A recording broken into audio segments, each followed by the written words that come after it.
96.9 FM. Fresh news, smart talk, all day. The views and opinions of the host and guests are their own and do not necessarily reflect the position of the management and staff of Guardian Network.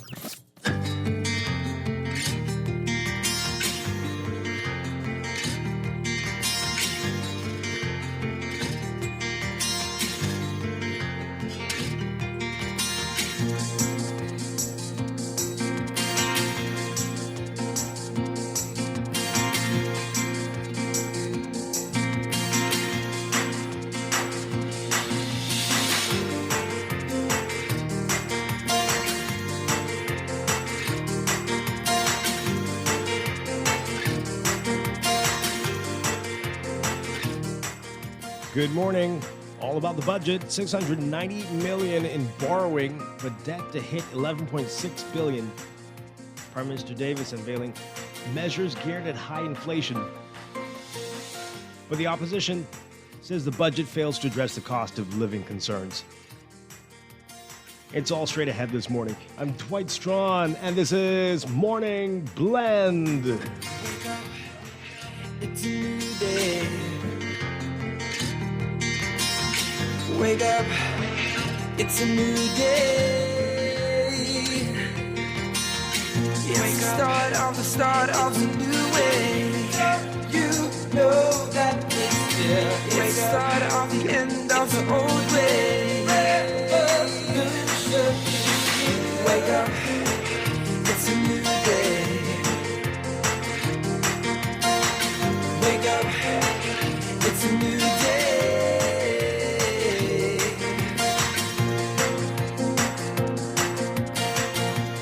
Good morning again, Bahamas. It is Thursday, May 26th, 2022. This is Morning Blend on Guardian Radio 96.9. Again, I'm Dwight Strachan. In a moment, Laverne Gardner will be joining us. Also this morning in our interview on the budget, we are going to be talking with Economic Affairs Minister Senator Michael Halkitis, live with us this morning. And later in Morning Blend Business, AML Foods about to launch their My Solomon Smart Rewards program.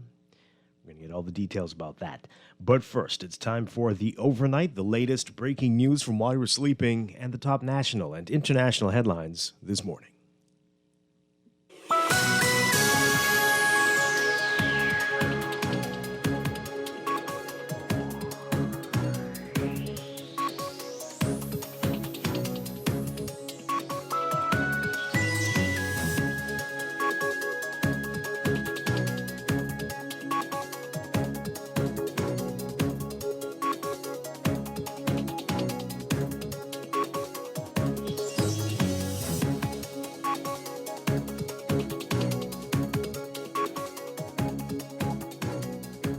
In the overnight, the government intends to borrow $690 million to offset budget shortfalls for the remainder of this fiscal year and the next. That's according to the borrowing resolutions tabled by Prime Minister and Minister of Finance Philip Davis after delivering his first substantive budget communication in the House of Assembly yesterday. The government is seeking to borrow over $251 million to cover the rest of the 2021-2022 fiscal year, with another $439 million to cover cash shortages estimated in the 2022-2023 budget. The government is forecasting a deficit of $564 million in the approaching fiscal year. Total government debt is projected to hit $11.6 billion, equating to 87.5% of GDP. Debt is projected at $11 billion at the end of the current fiscal year on June 30th. Reflecting on the fiscal performance for the first 9 months of 2021-2022, Davis said there was a widening of public debt interest payments by $69.7 million to $333.8 million. Total revenue for the upcoming fiscal year is projected at $2.8 billion. Davis says the projection incorporates several revenue-enhancing strategies, including increasing real property tax compliance, improved value-added tax performance, and growth in other fees. VAT collections are projected at $1.4 billion in 2022-2023, a 54% increase over the projected outturn this year. He says the increase is largely attributed to a rebound in economic activity, the economic stimulus associated with the VAT reduction, as well as positive benefits of the removal of the COVID-19 emergency orders. He also says real property tax revenue is also forecast to improve by 6.7% to $169.4 million, but remain below the more than $280 million in real property tax invoices issued annually. The Prime Minister noted that the world continues to grapple with high inflation and the ongoing COVID pandemic. A major focus of the budget, reducing the impact of the rising cost of living. Prime Minister Davis announcing measures intended to tackle the crisis, including pay raises for most public officers, a proposed minimum wage increase in the public sector, which takes effect in July, and a permanent increase in social assistance by 50% in comparison to pre-pandemic levels. He also announced that for the first time, $10 million is allocated in the budget for catastrophic health care, and he announced support for farmers, including a $500,000 grant for them and the restoration of the feed mill at Gladstone Road to ensure that farmers have ample domestic supply of feed for livestock. More on the measures to address high inflation. The Prime Minister announcing again the pay raises for most public officers, a proposed minimum wage increase, and a permanent increase in social assistance by 50% in comparison to pre-pandemic levels. Those measures outlined yesterday.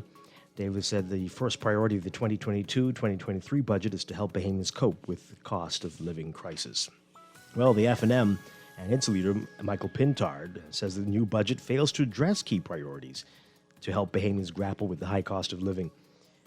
The opposition listened intently, according to Pintard, and that there were several concerns. He said, quote, "We listened looking at several priorities we thought the government would address in a very pointed way. One of those priorities was the cost of living. It is at crisis levels now, and we fully expected that the Prime Minister would have outlined a series of actions to address this issue. There is a need for job creation, given that we have just come through a pandemic preceded by Dorian. Even prior to that, we had sluggish growth in the economy. We fully expect that emerging out of COVID, the government would have had a growth budget, one that stimulates employment generation." Pintard says that while the Davis administration promised a new day on the campaign trail, it appears to be out of touch with the tremendous hurt and pain that many Bahamians are experiencing. In other news, a 55-year-old sex offender released from prison just Friday has died in the hospital. According to his brother, Ronald Scott, Alden Scott, was found bleeding from the nose on a dirt road. The brother is saying it's unclear what the exact cause of death is. Minister of National Security Wayne Monroe announced last week that Scott was added to the sex offenders register. Scott was sentenced to 2 years in prison last year after he admitted to caressing a 9-year-old girl's thigh at her home. Prior to that sentence, Scott had been released from prison for raping a 17-year-old, for which he received a 9-year sentence.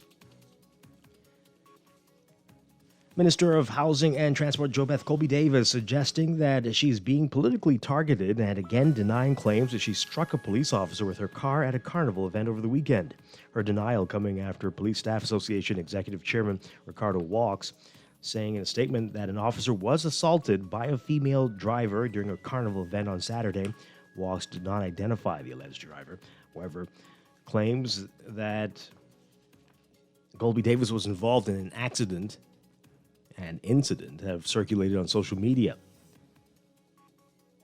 Walk saying that the female driver attempted to bypass barricades, hit the officer at least 3 times before stepping aside. Walk says the officer was treated at a hospital for injuries and then released. Asked to respond to the press release by the Police Staff Association, Colby-Davis saying, quote, "Everything that was said was untrue. I stand by that. My grandmother always taught me that the last laugh is the best one, so it'll be cleared up."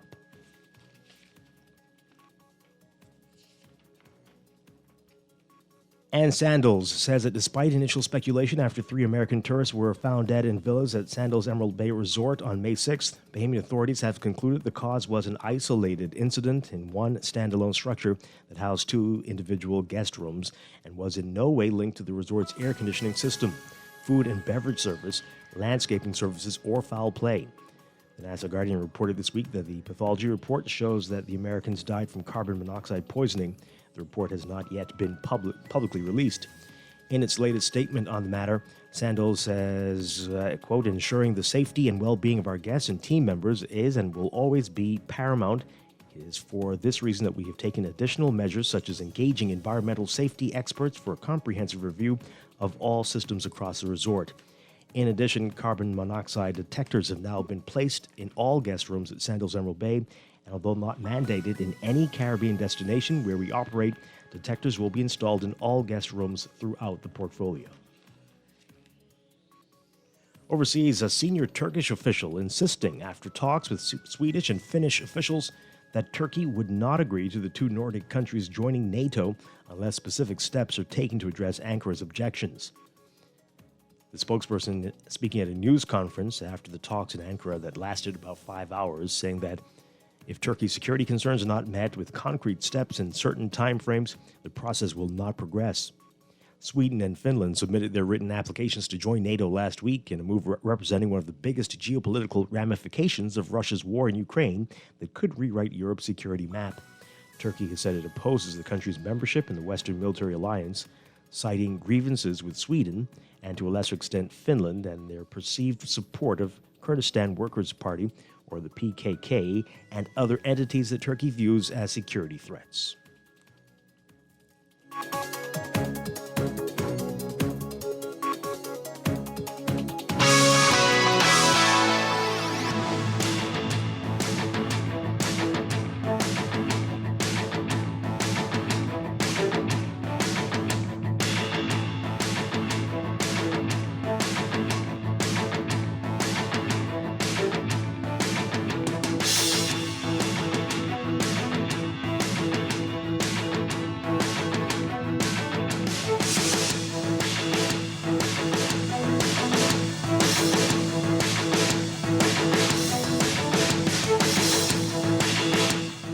In sports, following up on a commitment made for the staging of the 50th version of the Carifta Games to coincide with the Bahamas' 50th independence anniversary celebrations, Prime Minister Philip Davis saying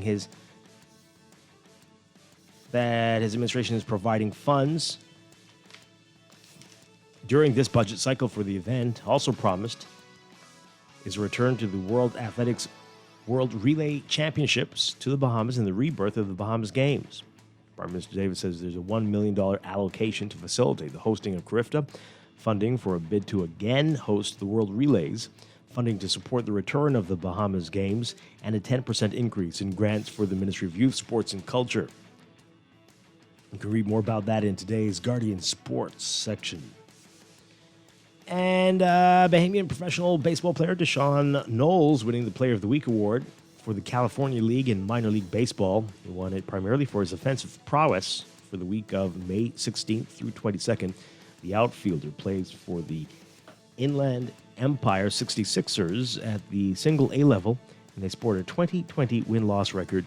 Knowles was one of the bright spots for the 66ers last week as they split a 6-game series against the San Jose Giants.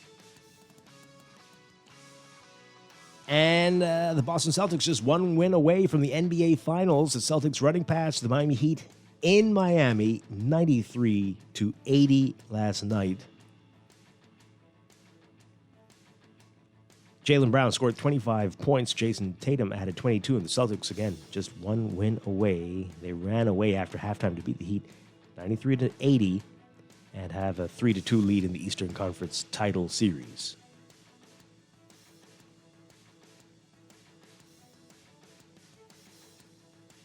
Game 6 is in Boston on Friday night, where a pair of trophies bearing the names of Celtics legends will be waiting. The Bob Cousy Trophy goes to the East Champs, and the Larry Bird Trophy to the East Finals MVP.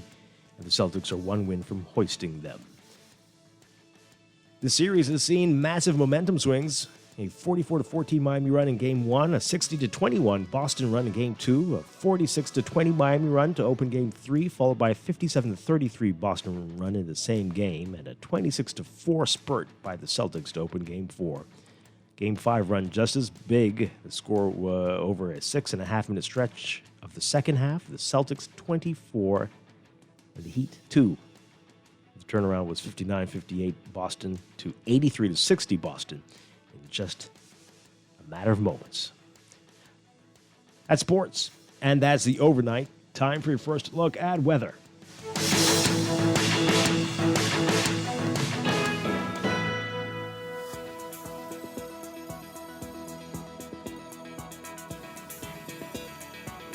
In your first look at weather for today, we've got deep ridging that will continue to dominate weather across the country today. Beachgoers are still being urged to exercise caution due to the risk of rip currents along east and south coast beaches. For all areas today, we are expecting partly mostly sunny, very warm and breezy conditions with a chance of a few passing showers.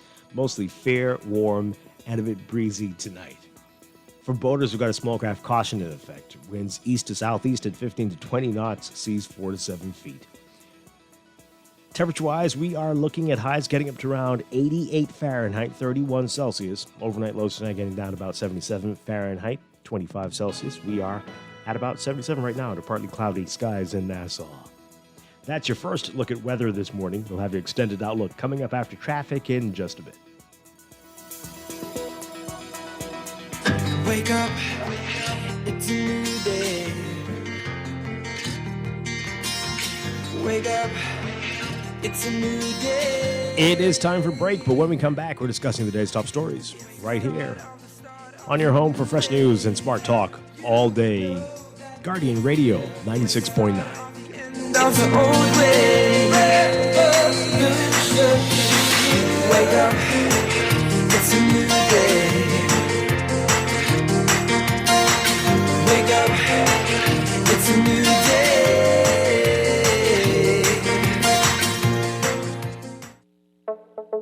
Tired of banks forcing you to use technology to bank the way they want you to? Your convenience is important. So no matter what your banking needs, Commonwealth Bank's friendly staff are always available in branch for that personal one-on-one service. But when you choose technology, our online and mobile banking app offers you state-of-the-art functionality. The choice is yours. Commonwealth Bank. Bank the way you want. Technology serves to make our lives better, so why not your business too? At Custom Computers, we've been maintaining our knowledge and relationships with top tech companies since 1987 and carry only the most trusted brands like Apple, Microsoft, HP, and more. No company has helped more businesses build reliable IT systems than Custom Computers. You name it, we've done it. Call 396-1101 to talk to any of our business experts. Find trust in your tech. Count on Custom Computers. Wake up, it's a new day. Wake up, it's a new day.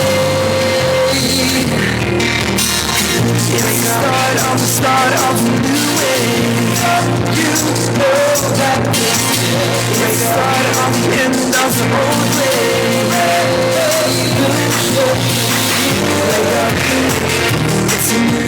Welcome back to Morning Blend here on Guardian Radio 96.9. We are streaming live on GuardianTalkRadio.com and on the Guardian Radio app for smart devices. We're also on your televisions on Cable Bahamas Channel 969 and BTC Flow Channel 612. You can tweet us at Morning Blend 969 or Facebook.com/Morning Blend 969. Text us on the Guardian Radio text line powered by BTC 4224796. Remember, standard text rates apply. Once again, I'm Dwight Strachan. Joining me now, Laverne Gardner. Laverne Gardner, good morning. Good morning, Dwight. How are you? Doing well. Hope all is well with you. Yes, all is well. Wonderful stuff. We've got a lot to get to this morning, and we'll give the phone numbers to call in just a bit. This morning we've got Economic Affairs Minister, Senator Michael Halkitis. He's going to be joining us and going to be talking about the budget, the government's perspective on the budget, and answer some of our questions as we get this preliminary look at this and wait for the debate. And there's always a lot more coming out of the debate. But we will see what we can find out from Minister Halkitis. Coming up, then in Morning Blend Business later, we're going to be talking with AML Foods. They're launching their My Solomon Smart Rewards, and Laverne, you'll be happy to know that will be for Grand Bahama as well. Yeah. Shocker. Yeah, so that's going to be good. All right, so that's coming up, a lot to get to, but let's begin with what else is in the news.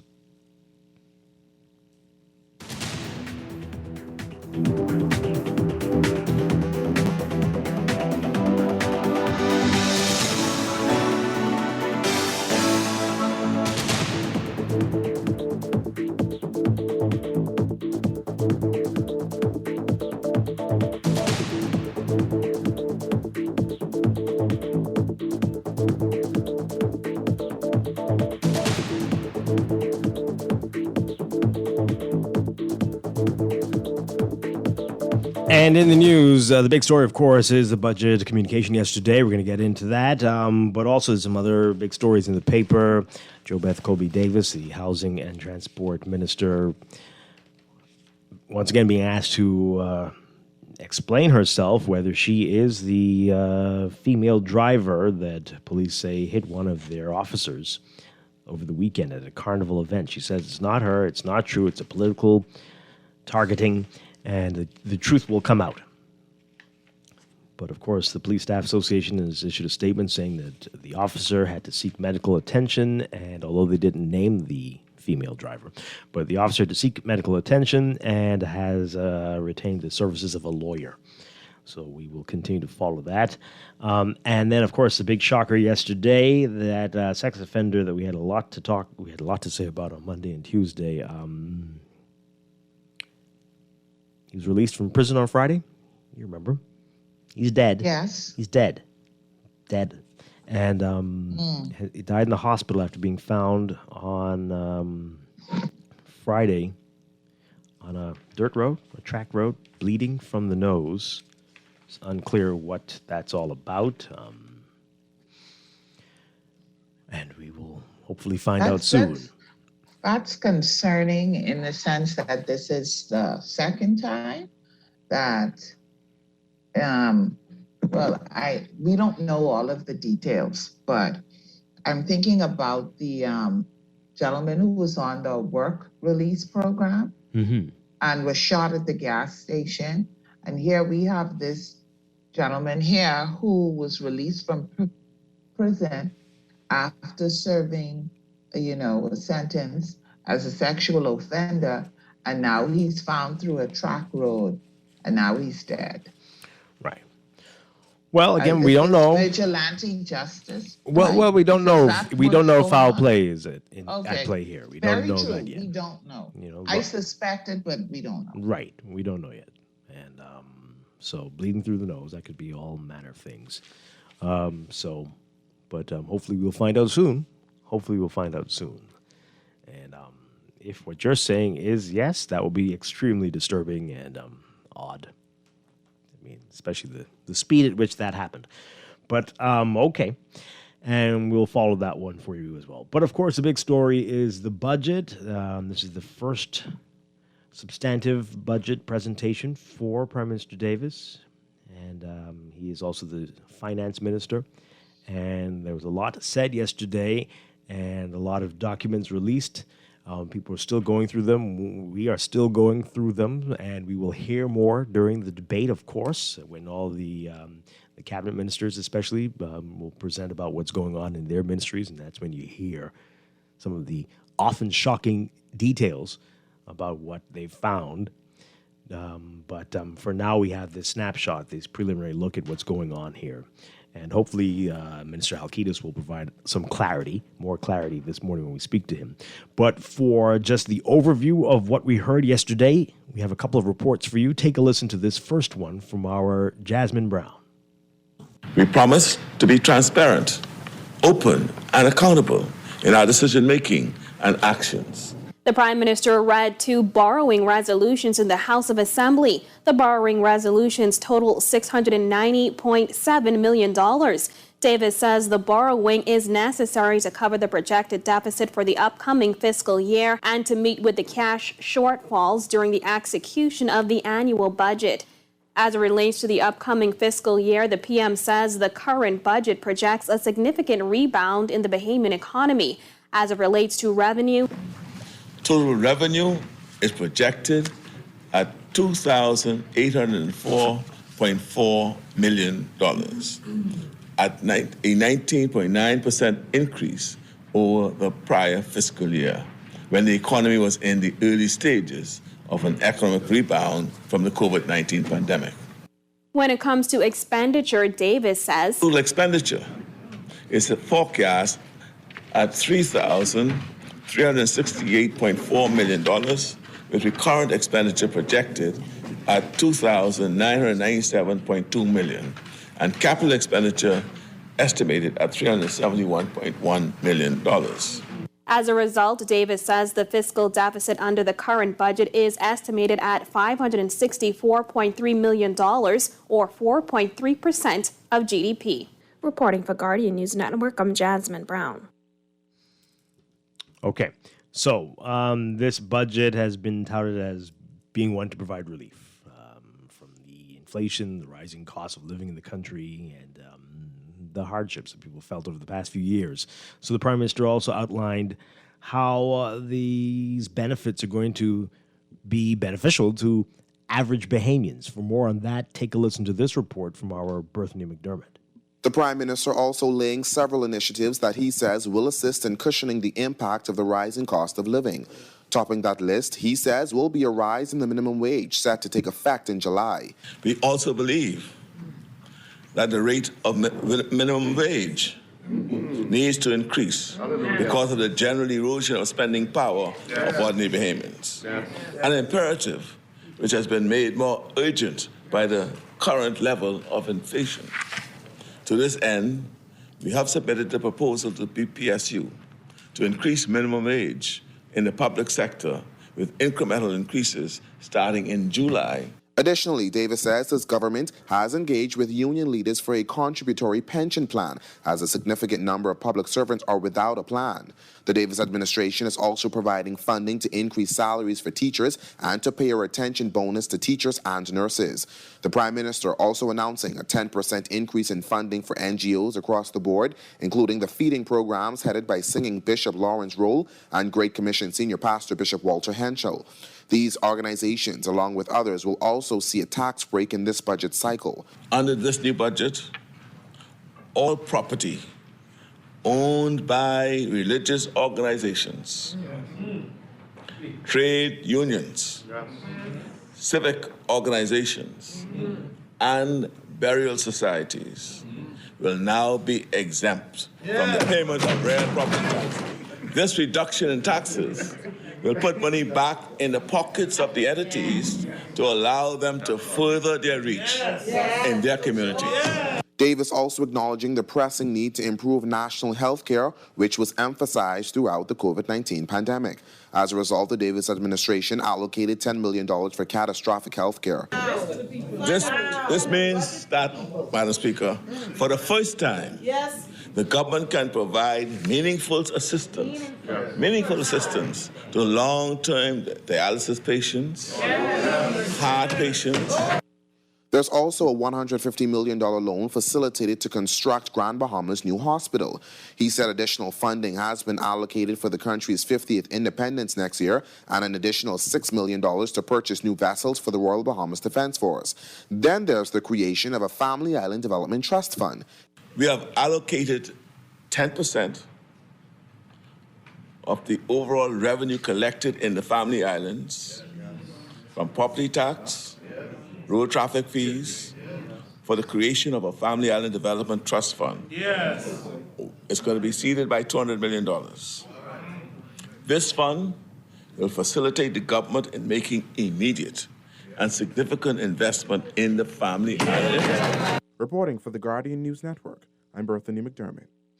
Okay, there's so much to get to, but let's get your preliminary assessments of what you heard yesterday, what you've read so far, and what you're thinking about these goals that have been outlined, this agenda, and whether these are attainable, achievable. Let's talk about it. Laverne, I want to hear from you, and you can call us, folks, 323-6232, 325-4316. 325-4259. Tweet us, Facebook us, text us, 422-4796. Okay, let's Let's go to the phone lines. Phone lines are lit up. Let's go. Good morning, caller. You're on the air. Good morning. Hi. Pleasant day. I want to be, optimistic in the sense that it's a new government, a government that has not spent 1 year as yet. But I also want to be very vigilant, so we will look to see all the nice things that were said come into place. I'm saying optimistic because I believe it can be done, but we'll have to watch and see. Okay. All right. Before I go, I would like to give condolences to the gentleman that passed away, that was released from prison. It's a very sad situation. Guess we'll talk about that another time. Any part of the budget that you are optimistic or looking forward to the most? Well, not so looking forward to the most, but I love the way the churches getting a tax exemption. I love the way the minimum wage will increase. So I'm looking at where it will reach more people. So the things that will reach the majority of people, I'm happy about. Okay. All right. Thank you very much. Appreciate it. All right. Laverne, what about you? Where do you stand from what you've heard so far? It's a good sounding budget. I think it's a budget that the common person, the average person can identify with. Sometimes you listen to the budget and you're like, okay, but the everyday people can see themselves somehow benefiting, whether it is the increase in social assistance, it's the increase for nurses and teachers, long overdue, long needed, an increase in the minimum wage for the public sector. And hopefully that'll trickle over to the private sector. But, so I think in terms of that, you listen to it and you're like, okay, I can see how I can benefit. For me, Dwight, I always say the same thing. The devil is in the details. I want to understand how this is going to happen. It's a lot of borrowing, $690 million. Granted, some of that has to do with covering the shortfall, the current budget, but still, it's increased borrowing, and I'm always leery of that. So I wait for all of the details, but on the outset, what we got yesterday, like I said, I think it's a budget where people feel, or the average person feel, as if someone heard us, or in a lot of cases, and are trying to address some of the things that we are concerned about, that we're having conversations about. So I'll You say you don't feel that, or you do feel that? No, I feel that. I feel that, they'll be able to identify, like I said, even in the family islands. Okay, you and I, we've talked about electric cars, right? And, we see now that there's going to be a reduction in duty for electric cars, cars that are 75,000 and under, 10%, and cars 70. that are over 70. 70,000 and under, 10%. And so, like I said, we see some very digestible things, some things that are easy to understand, some things where people feel as if, yes, you see us, you see that these are things that are impacting us every day. And so I am always cautious, that. And so as I guess we get into the debates, we'll get more details, a better understanding of where we are. I am still a bit concerned because these seem to be very ambitious initiatives. And how are we going to do this? Yeah. Where are we going to get the money from? There were no increased or new taxes.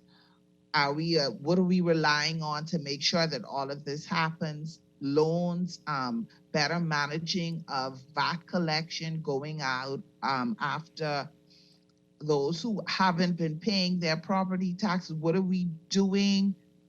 That kind of thing. Yeah. Yep. Great points there. Let's go back to the phone lines. Good morning, caller. You're on the air. Good morning, Glenn. Hi. How are you? Good morning. Doing well. Wonderful. It is a great show as always, and I'm calling to compliment the fact that Freeport is going to get their new hospital. And the youth, that is very important. We're looking forward to the future and investing into the future. The Bahama Games are coming back. Caribbean is going to have its golden year here. And also to the bringing back of the AAA games. And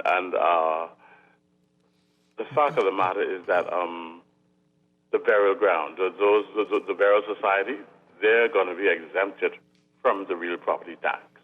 We've got a new administration that is doing its endeavor best, and I give kudos to them. And if there is any problems at all, well, they're trying their best, and I give them encouragement to continue. Okay? Thanks for letting me share, man. Okay, thank you very much. Another call. Good morning, call. You're on the air. Okay, call us back, 323-6232, 325-4316, 325-4259. Tweet us, Facebook us, text us, 422-4796.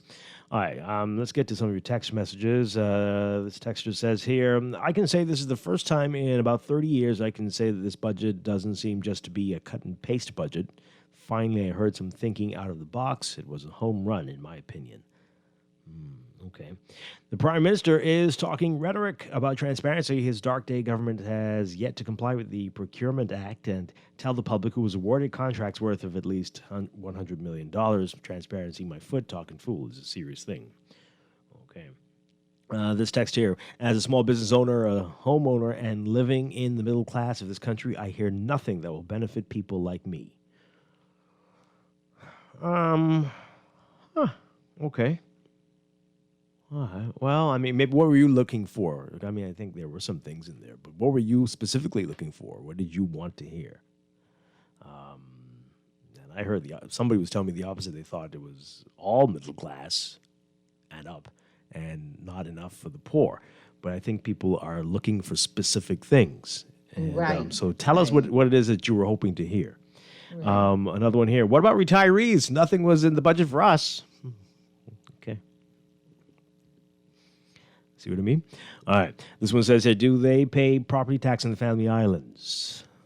I think it's second homeowners, right? The expat second homeowners.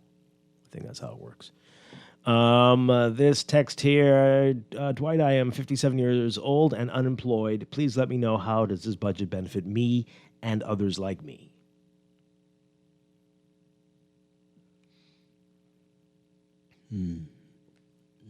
I have a lot of questions for you, though. But okay. I hear you. Well, there's increases in the social safety program, social safety net. Social assistance. Right? But I have a lot of questions. But okay, another one here. How can anybody say the budget is a home run? You haven't heard any of the details yet. Interesting text. Okay. I guess they're very optimistic, texter. They are very optimistic. So is this budget. I'm sorry. Oh, my. I'm sorry. Okay. I'm sorry. It came out like I should have muted my mic. Let's take this call. Good morning, call. You're on the air. Morning, Dwight. Hi. Morning, Lewin.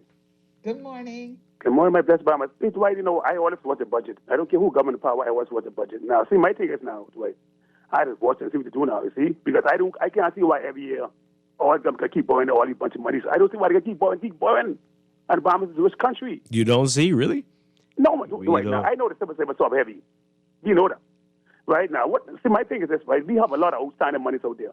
Now, I heard them saying again in the budget that they're going to deal with the Bank Bahamas and all these things, and then money thing again. But see, you need to send people back to school, so when they get our loans, they pay these monies back. Because people don't like to pay back money. Right? And who's supposed to do that? What do you mean? We need to send them back to school? What do you mean by that? Okay, for example, if you borrow the money, right, for small business, like the salary and stuff, they're doing a good thing, just educating people how to get this stuff, how to make it payroll, how to pay the expenses. You see, and a lot of people, they take the money and take the money personally. You got to run the business with sense. You have to pay NIB, you got to pay your license fees, etc. All these things need to be taught our people. You see, nothing in the world is free. Nothing in life is free. Now, I like how they're bringing back this really released. That was nice. I don't know why the former government stopped that. Because they said we weren't making any money from it. It was costing us more than it was worth. See, Dwight, you don't worry about that. Oh. See, I think like 30, 40 years ahead, the taxi drivers are making money, the bus drivers are making money, the hotels are making some money, You see, we can't just think for 5 years money right away. Because plenty of things in this country, government spending and we're making money. For example, ZNS, Bahamas there, all these things. You see, So why are we still doing them? Because we have a bunch of weak leaders. You see, the same way how we own the airport, right? The airport is a good example, We own the airport, but the Canadian firms wanted that the airport is one of the best in the region. Ain't no politicians getting in and stop them playing all kind of food. Do the same thing with ZNF and Bahamas there. It don't want to be fun. It just needs strong, behaving people, and particularly young ones, do the job. Let the politicians get out of the way. So they ain't got to if you ain't doing a job, you get fired. Your OT ain't just pay. See, Dwight, money is going to be just ain't collecting the money.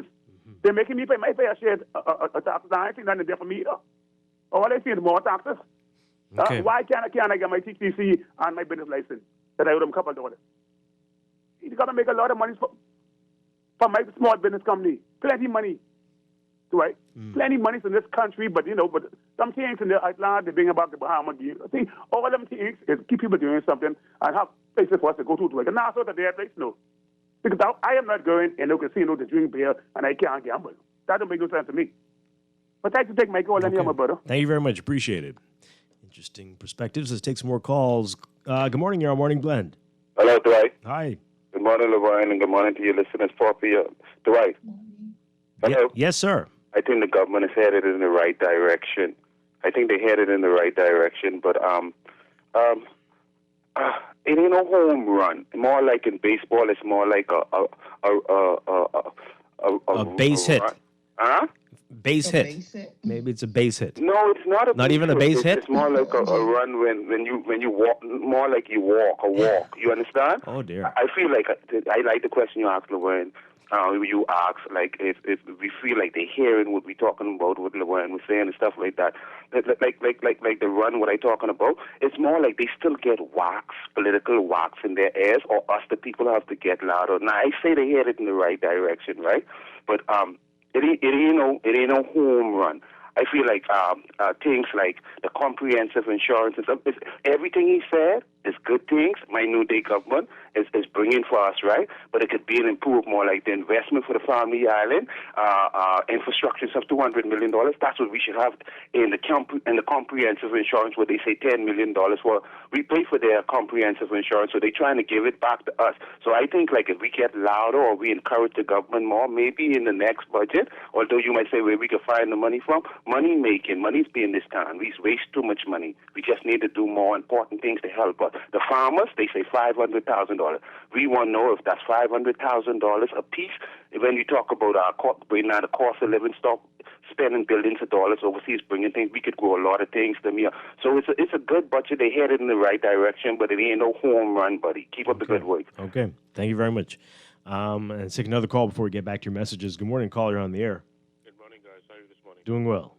Well, I feel excellent for Freeport, for Grand Bahama, and the Family Islands. At least Grand Bahama's getting a new airport, a new hospital, and a new port.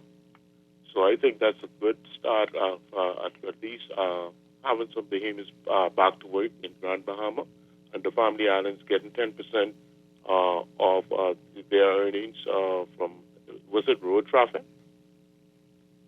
I think it was road traffic that was said that they will get 10% of their earnings from there to use back in the Family Islands. But my thing is, I know a lot of Bahamians this morning feel very optimistic because of what they heard. It's a budget that the average Joe can understand. And let's just wait for the details, for the trickle-down effect. And I think it's going to be great for the Bahamas after coming out. We're still in the pandemic, but after coming out of Doreen, we still try to get our footing back in society. Thank you, man. Okay. All right. Thank you very much. And let's take another call. Good morning, caller. You're on the air. Right. Hi. You said what we wanted. You asked a question earlier. What we really wanted to hear. Yeah. Some people clearly didn't hear what Sorry, I didn't get a chance. I mean, I didn't remember to say it just now. Mm-hmm. What we really wanted to hear, right? We wanted to hear more things added to the bread basket items, right? Take the water off the bread basket. We wanted to hear the insurance and the medicine, no what on that. They the things them what we wanted to hear. You understand? We little disappointed. We thank God for everything, but they the things we wanted. They think they simple things what could be done. And bite the bullet, just how you bite the bullet with everything else. So that's what we wanted to take the whack off the medicine, bread basket items, and insurance, and add more good things to the bread basket items for the average poor and marginalized. That's what the PLP about. New Day government. Keep up the good work, bro. All right. Well, you know, in their the summary that they have all the information with all the numbers, you know, the experts are going to be going through. They have a revenue summary graph there, and 50.3% of government revenue comes from VAT. So, taking VAT off things? I don't think that's going to happen. Not going to happen. I don't believe that is going to happen. That is a thing of the past. I don't believe that we're going to see a reduction or removal of VAT off of any items in the next 5 years. I don't believe that we will. You never know in the election budget. You never know. But at least in the 3 to 4, don't count on it. No, because you know they've already rationalized why VAT is now across the board. So to go back now to say we're removing it off of medicine, off of insurance, off of bread basket items, I do not see that happening. And when you look at the bottom of the line, when you look at the bottom of it and you see 50.3% is what you said. Yeah. Of our revenue? Yes. Is because of VAT? That's right. That's, you know, the average person, the poor, the marginalized, they may have been hoping and praying for that, but I do not foresee that happening within these next 4.5 years. How about that? I adjusted it. All right, so just in case you're curious, 18.1% comes from taxes on international trade and transactions, and 7.3% on taxes on use and permission to use goods, and 6.9% on administrative fees. And some other things in there as well. But that's significant. VAT, more than 50%. Yeah. Caller, good morning. You're on the air. Hi, good morning. Good morning. You know, I didn't see anything for the poor. I don't know what I was listening for, but I think I was listening to something that is more grassroots. Yeah. And I didn't hear that because how much persons in the grassroots that can afford new homes at $300,000 or anything thereabouts? Most of them are where they are, and they're going to stay where they are.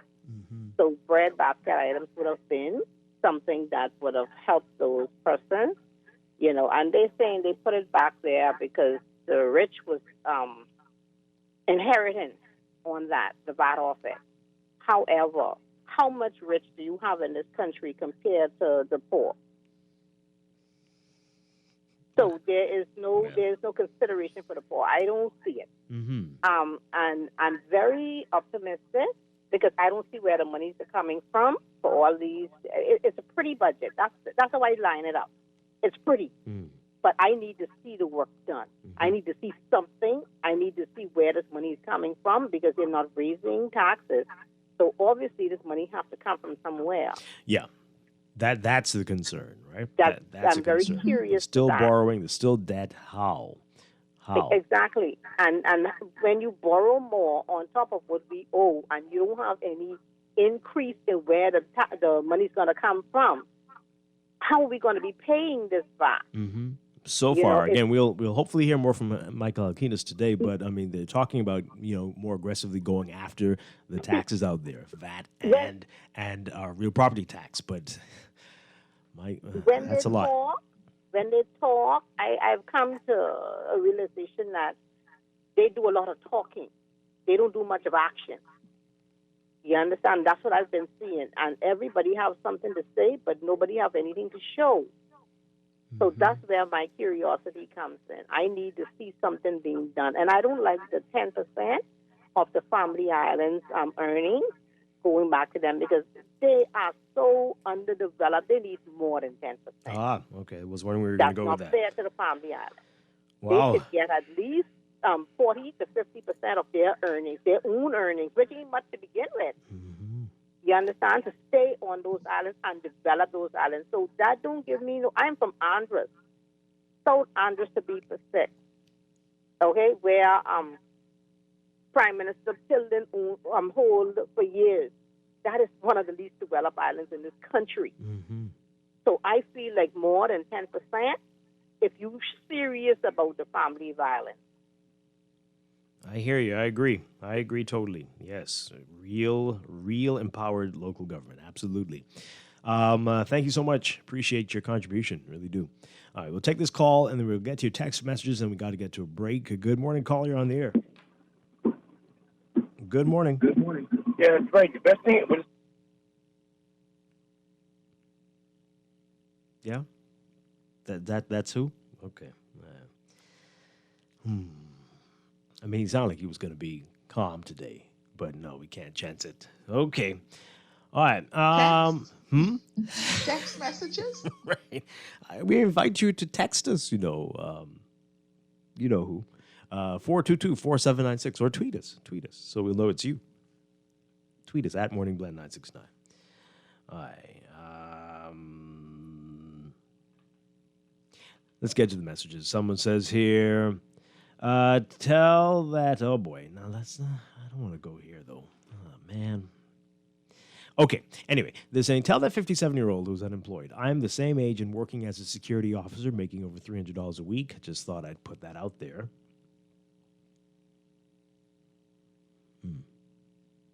Okay. This one says here, if an unexpected crisis, I think the word is missing, crisis comes our way this year, budget goals and promises will be thrown out the window.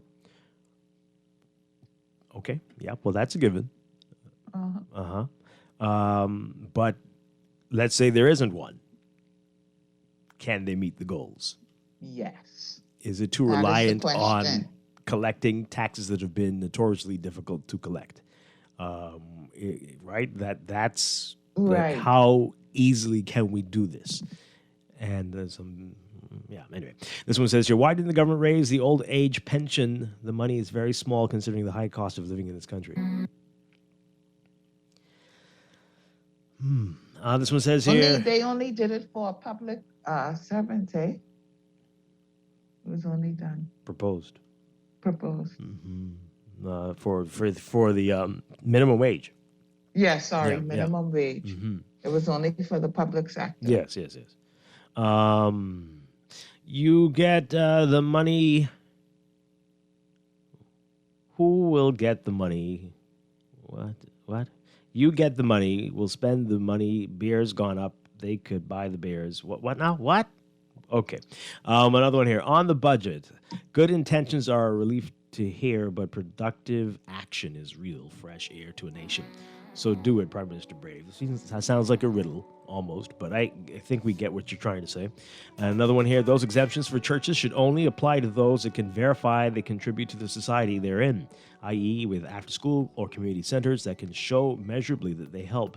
At this point, with so many churches popping up like bars, and this nation still going to hell at warp speed, I liken most of them to the countless bars here just making money. Our society currently reflects their impact, so treat them like the businesses they are. Okay, you got some issues with the churches, but okay.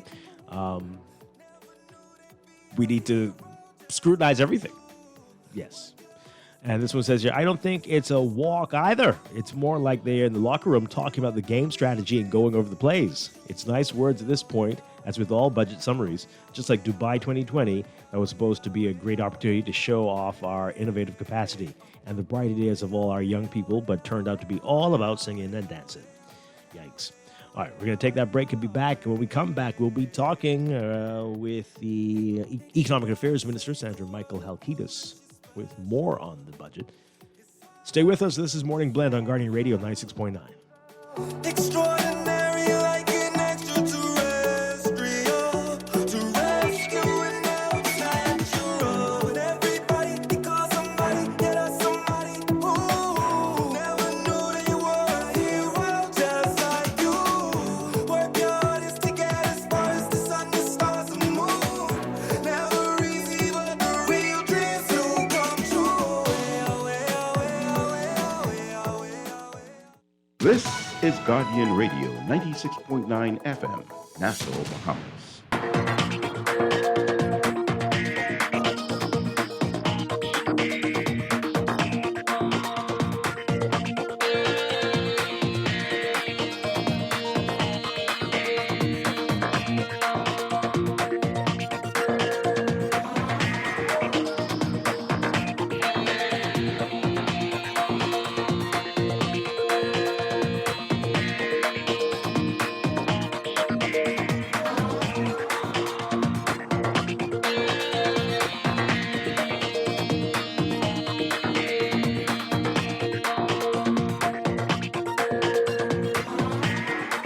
Time for first look at traffic for this morning, brought to you by RBC. For all of life's moments, there is one Visa Classic credit card. Reminder about Village Road, you're being asked to avoid the area if you can, and if you can't, follow the posted signs, but there's work going on Village Road, and that's going to be happening for a while. So keep that in mind if you are in that part of the island of Providence. In your real-time traffic this morning, our usual hotspots are hot this morning. That's Milo Butler Highway, heavy traffic from Fire Trail all the way up to Tawny Gumbs Darling Highway. That's the northbound lanes there. Gladstone Road looking like a better alternate route for you this morning, but still some heavy traffic about midway between Fire Trail and JFK Drive. Elsewhere, Carmichael Road westbound. The traffic's been building there in the last few weeks. Westbound this early in the morning, trying to get to Coral Harbor Road. So you're going to see a long line of traffic in front of you there. And building eastbound to Blue Hill Road. And Blue Hill Road busy for you, especially north of Soldier Road, as folks are trying to get over that hill to the roundabout with Independence Drive. Traffic is backed up on Independence Drive as well, westbound. Elsewhere, there are pockets along East Street, especially between the East-West Highway, Independence Drive roundabout, and the intersection with Soldier Road. That's northbound mainly. And Marathon Road northbound is pretty busy at this hour, and pockets along Prince Charles Drive and Eastern Road mainly westbound at this time. That's what we're seeing so far. That's your real-time traffic and your Morning Blend traffic alert, brought to you by RBC. Experience cashless purchasing power and chip and PIN security with your RBC Visa Classic credit card. Manage your day-to-day expenses and apply today at rbc.com/Caribbean/Visa Classic.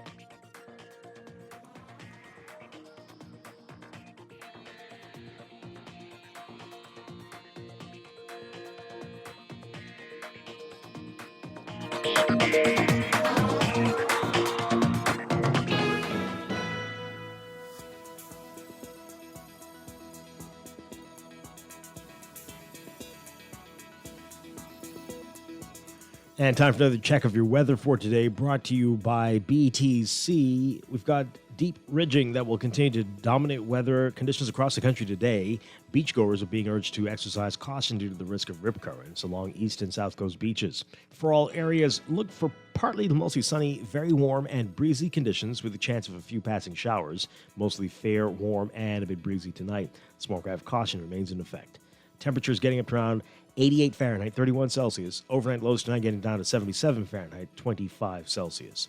In your extended outlook, the ridge will shift slightly eastwards and weaken as a frontal boundary is expected to stall north of the area by Sunday. So for tomorrow, Friday, partly sunny, warm and breezy with a chance of a few passing showers, mainly across the southeast Bahamas. Small craft caution will continue across the southeastern islands. By Saturday, partly cloudy and warm with a few scattered showers, while breezy conditions will continue across the southeast Bahamas. That's your Morning Blend weather check. Brought to you by BTC. Switch to BTC and get 2 months of free internet for new customers. Pay for the first month and get the second and third months free. Get the speed you need and great savings on the Bahamas' best network. With BTC's fiber network, you can browse the web, enjoy social media, and stream your favorite HD movies. Visit a BTC store or call 225-5282 to sign up today. Conditions apply.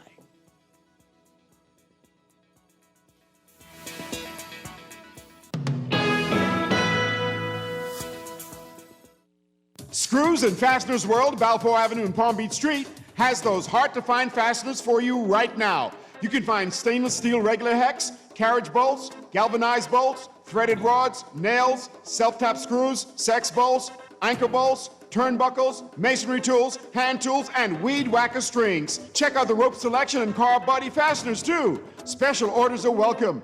It's your #1 fastener store. Screws and Fasteners World, Balfour Avenue and Palm Beach Streets. Call 326-1976. Even when dining out is kind of predictable. Will that be all, miss? No, I would like that double-decker caramel chocolate cheesecake. Sometimes you need to make a classic move. That's why for all of life's moments, there's one classic credit card. Experience cashless purchasing power and chip and pin security with your RBC Visa Classic credit card. Manage your day-to-day expenses. Apply today at rbc.com/Caribbean/Visa Classic and enjoy 1 year's free membership. Conditions apply. Breakfast just got better at Wendy's. Introducing the Breakfast Biggie Bag. Enjoy a double sausage muffin with 2 square sausage patties, a freshly cracked egg, and cheese served on a toasted English muffin, a medium waffle fries, and an orange juice for only $5.25, VAT inclusive. Add an apple pie for just $1 more. Say what? At Wendy's, better breakfast is all day. Offers valid in participating locations. Wendy's, different inside and out. You're always on the go. We know life can be a daily rush.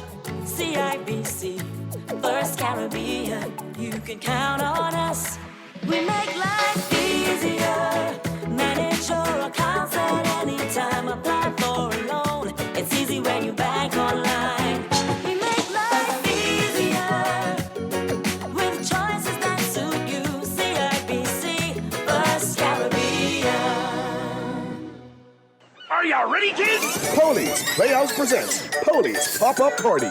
Your friends, Polly, Baby Shark, Coco Melon, and Charlie the Bird will be there with kiddie games, bouncing castles, face painting, food, beverages, and so much more. Showtime, 3 p.m. Saturday, May 28, 2022 at the William Thompson Auditorium at Bahamas Baptist College. Gates open 12 until 6 p.m. Tickets, $10. Sold at Snatch and Go, East Street South. Or contact 544-1510 or visit the Instagram or Facebook page.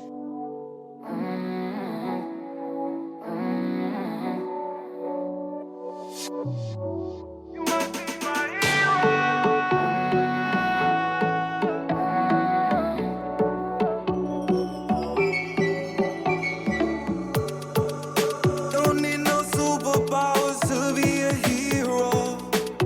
Ain't gotta make up a new name.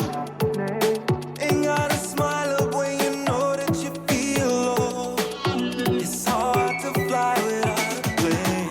And everybody, you call somebody, yeah, that's somebody. Ooh, never knew they'd be a hero. Welcome back to Morning Blend on Guardian Radio 96.9. Dwight Strachan along with Laverne Gardner. And this morning we, as promised, are very pleased to have with us Economic Affairs Minister, Senator Michael Halkitis. Good morning. Great to have you with us as always. Good morning. Good morning. How are you doing? Doing well, doing well. Great to be here. Feels like old times. Feels like old times, eh? Yeah, except we're Zooming nowadays. Right, yes, except for that. All right, so we don't have much time. We have it till 9, but Yes. we want to get your views, your understanding of what the objectives and the aims are for this, and then we have a lot of Okay. questions for you. So before we break for news, you tell us what the strategy here was for this 2022-2023 budget. Okay, good morning again. The strategy was, Dwight, to do two things: present a budget that would continue to promote and support growth of the economy, and paired with that is bringing some relief. So you heard the Prime Minister announce a raft of concessions and reductions in duties, et cetera, that I hope I would just want to have an opportunity after the news break to speak about briefly. Yes. We wanted to address this issue, which is very vexing, about the cost of living and inflation and the impact that it's having on our people. And we've done some things that we hope will help to alleviate that. And he wanted to be forward-looking and inject some enthusiasm into the public conversation about the prospects of the economy and the fact that we are rebounding, and we are optimistic that barring any resurgence of any really virulent COVID strains or any further deterioration in, the geopolitical, I'm talking about the war, and hopefully that doesn't spread and that can come to a speedy solution. But wanting to inject some sort of optimism looking ahead and, amongst the public that things are getting better and there will be opportunities for jobs, for training, for education, and, just hoping to lift the national spirit. Yeah. This is going to be this question will require a lengthy answer, I suspect. But we see the headline in the National Guardian today: $690 million in borrowing, debt to hit $11.6 billion. With the initiatives that you're going to get into, many are wondering, how are you able to do this when we are facing situations like this? It's at budgeting, Dwight. As you know, it's a very delicate balancing act, and that is why, when we hear, during this whole debate that will go on for about 3 weeks, we'll have about 2.5 weeks in the House and about a week in the Senate, where everything, all of the details would be fleshed out.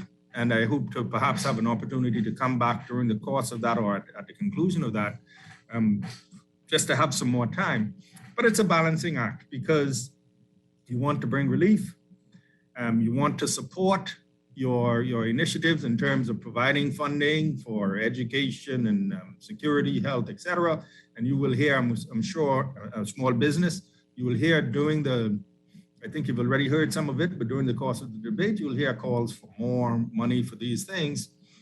But at the same time, you're balancing the need to allocate more money with the need to, ensure that you're not raising taxes and the need to as well incentivize. So it's a very delicate balancing act. I would say that we are the number, I think it's 690, the two resolutions added together shows that's the authorization that we have. That's what we're asking to be able to do.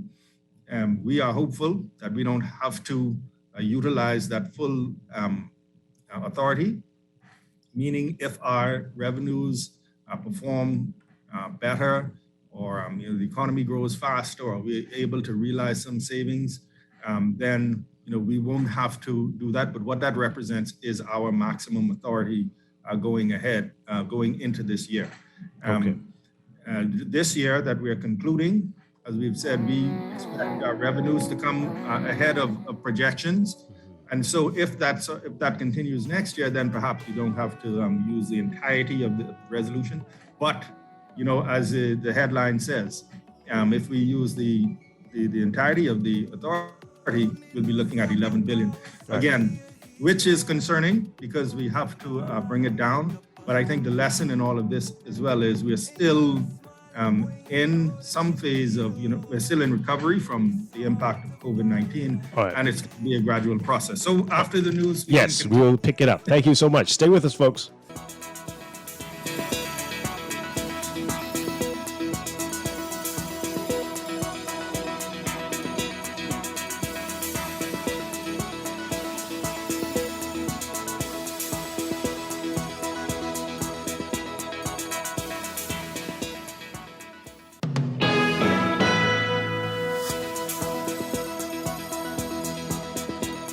Welcome back to Morning Blend here on Guardian Radio 96.9. We're streaming live on GuardianTalkRadio.com and the Guardian Radio app for smart devices. Also on your televisions on Cable Bahamas Channel 969 and BTC Flow Channel 612. You can tweet us at MorningBlend969 or Facebook.com/MorningBlend969. Text us 422-4796. And now at 8:22, time for another check of your weather for today, brought to you by Bahamas First Insurance. We've got deep ridging that will continue to dominate weather across the country today. Beachgoers being advised to exercise caution due to the risk of rip currents along east and south coast beaches. For all areas, partly mostly sunny, very warm and breezy today with a chance of a few passing showers. Mostly fair and warm and a bit breezy tonight. Smoke-off caution remains in effect. Look for temperatures around 88 Fahrenheit, 31 Celsius for your highs. Overnight lows tonight getting down to about 77 Fahrenheit, 25 Celsius for lows. Over the next few days, we're expecting the ridge will shift slightly eastwards and then weaken as a frontal boundary, expected to stall north of the area by Sunday. So for tomorrow, Friday, partly sunny, warm and breezy with a chance of a few passing showers, mainly across the southeast Bahamas. And then Saturday, partly cloudy and warm with a few scattered showers, while breezy conditions will persist across the southeastern Bahamas. That's your morning blend weather check, brought to you by Bahamas First Insurance, still the first and only local insurance company and agency network that lets you buy car and home insurance 100% online. Try it at bahamasfirst.com.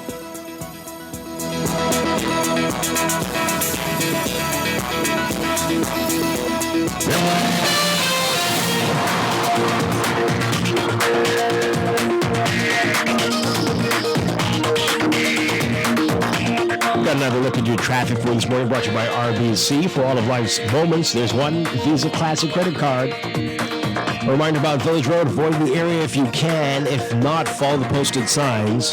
But you really do want to avoid the area as the work, paving and milling work and more, continues there for the next few weeks. We've got a lot happening in your real-time traffic, a number of hotspot areas. Almost everywhere that is usually hot is very hot this morning, including Milo Butler Highway.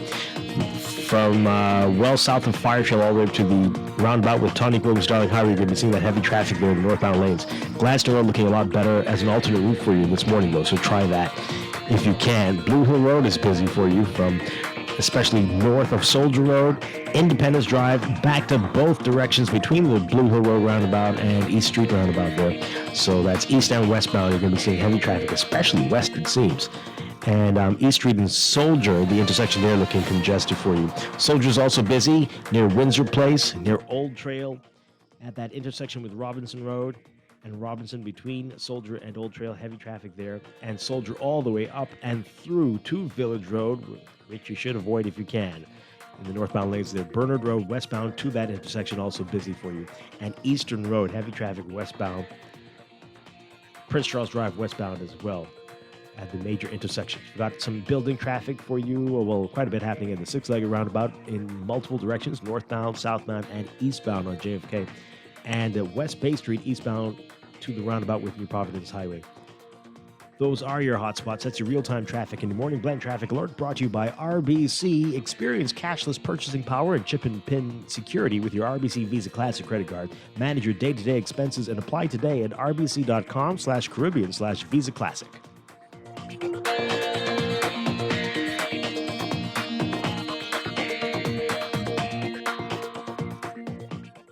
This is Guardian Radio, your station for up-to-the-minute news, intelligent, interactive, and engaging conversation. 96.9 FM. Hey! Sing in the building, everybody hands up in the air. Who not? Sing in the building, everybody hands up in the air. Let's go! Get money, hey! Get money, hey! Get money, hey! Get money.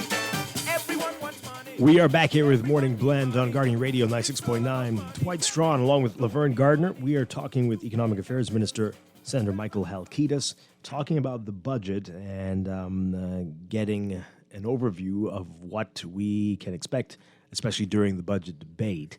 And hopefully, as he says, you said it, I'm glad you said it, that you're going to come back, hopefully, towards the end of that time to go in depth more on this.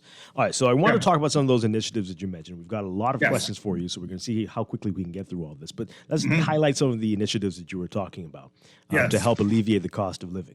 Yes, if I may, Dwight, you know, the big conversation over the last few months has been this issue of the cost of living, inflation brought on by, as we know, supply, fancy word, supply chain challenges, meaning shipping challenges, the increased cost of fuel, hence the increased cost of transportation and shipping, which has skyrocketed, coming out of COVID, et cetera, and as well what is happening in Ukraine with the disruption in food supplies. And people were rightly concerned as to what can the government do to bring relief. And, we've had this very, very active discussion about, breadbasket items and the cost of food, and the government's decision to drop VAT from 12% to 10%, but eliminate exemptions, and what impact that was having, and what could we do. And so in this budget, we've had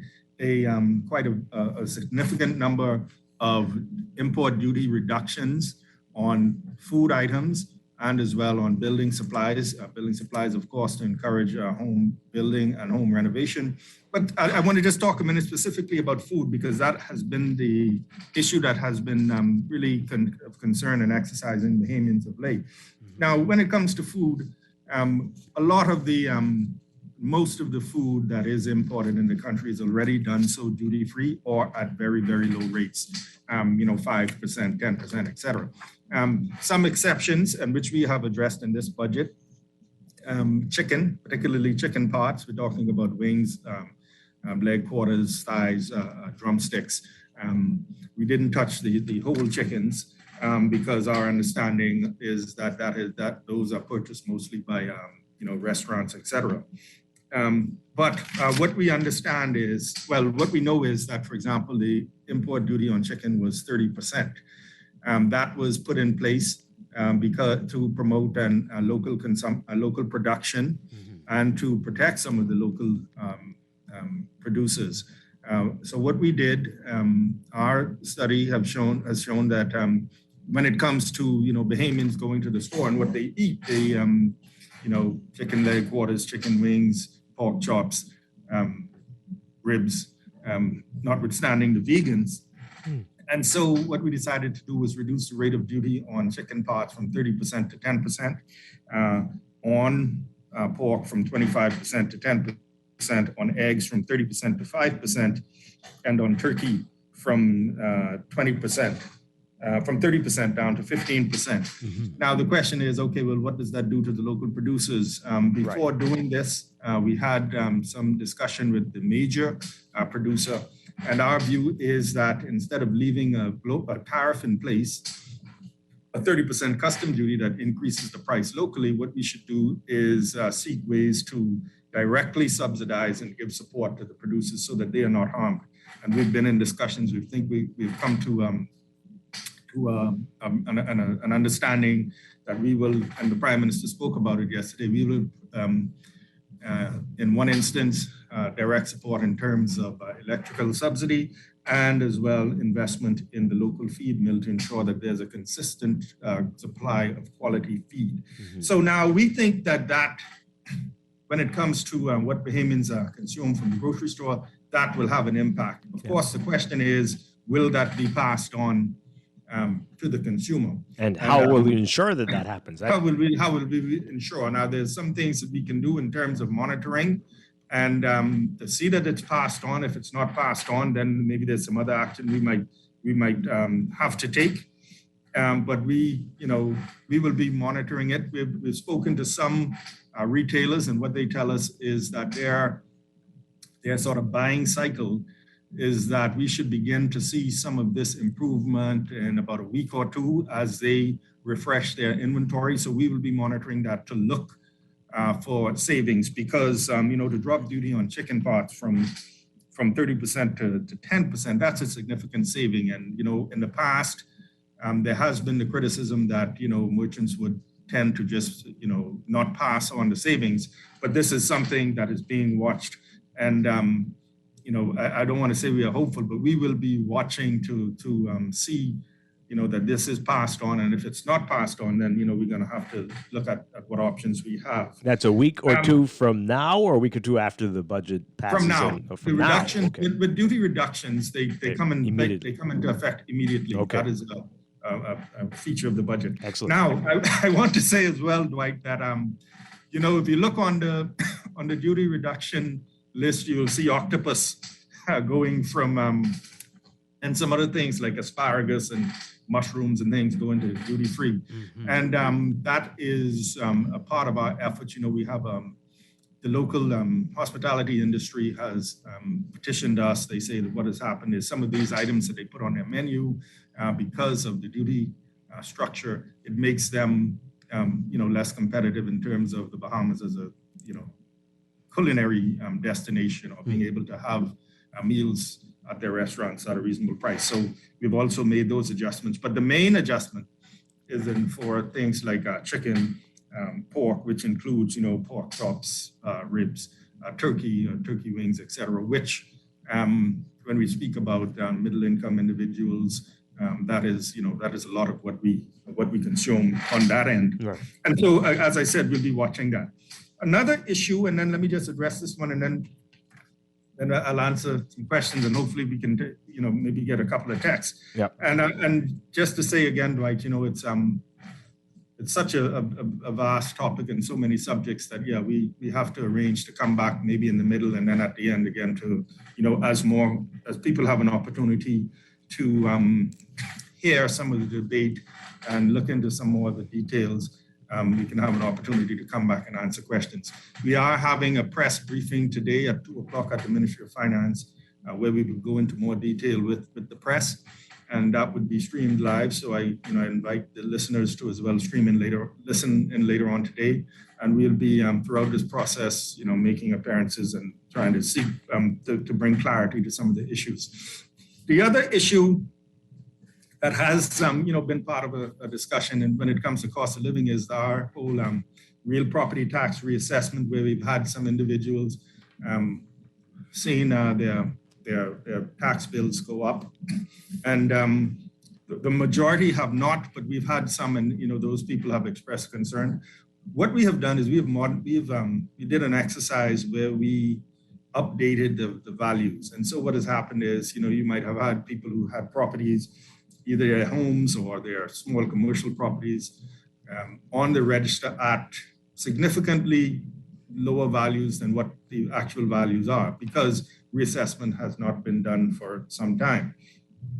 And what we did was we encouraged those people who felt that, there was an error or there was an overvaluation to come back and speak to us, and we've been doing that. But what we've also done is we realized that, with property values going up, we have made some adjustments. So what we've done in terms of the owner-occupied homes, where if your home was valued at $250,000 or less, you paid no real property tax. We've raised that limit now to $300,000, so you won't pay real property tax on the first $300,000 of the value of your home. So if your home is valued under $300,000, you pay no real property tax. If it's valued over $300,000, you get the first $300,000 exempt, and you pay on the remainder. So, for example, someone who would have that represents a saving of about $312 per individual when you apply the residential rate, if your house was in that range.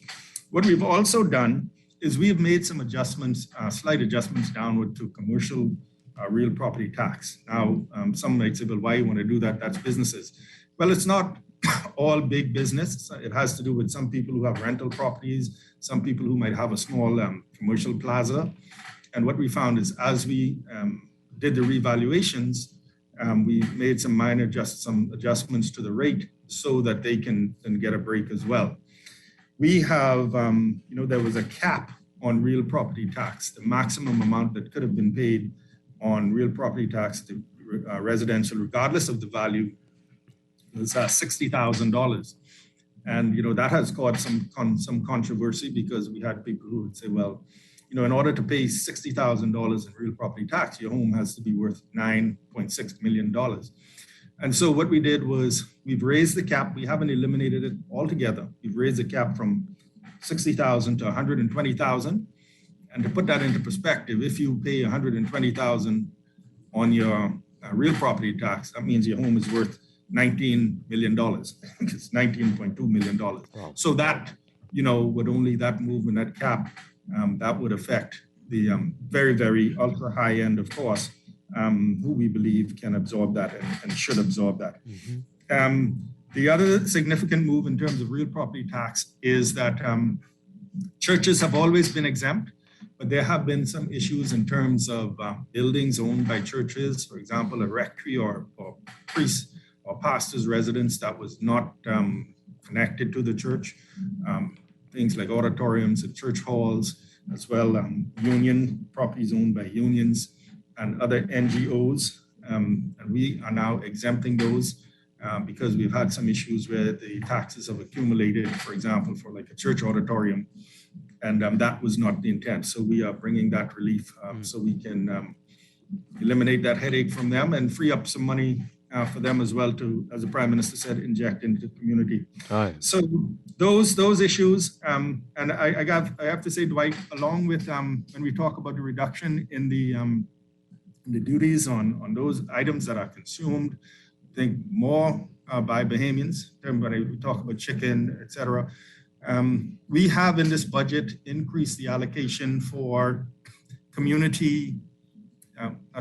consumer protection, so that will give us the resources to hire some consumer inspectors to do more surveillance, to put ourselves in a better position to accept complaints and to act on complaints, and to sort of inform the public.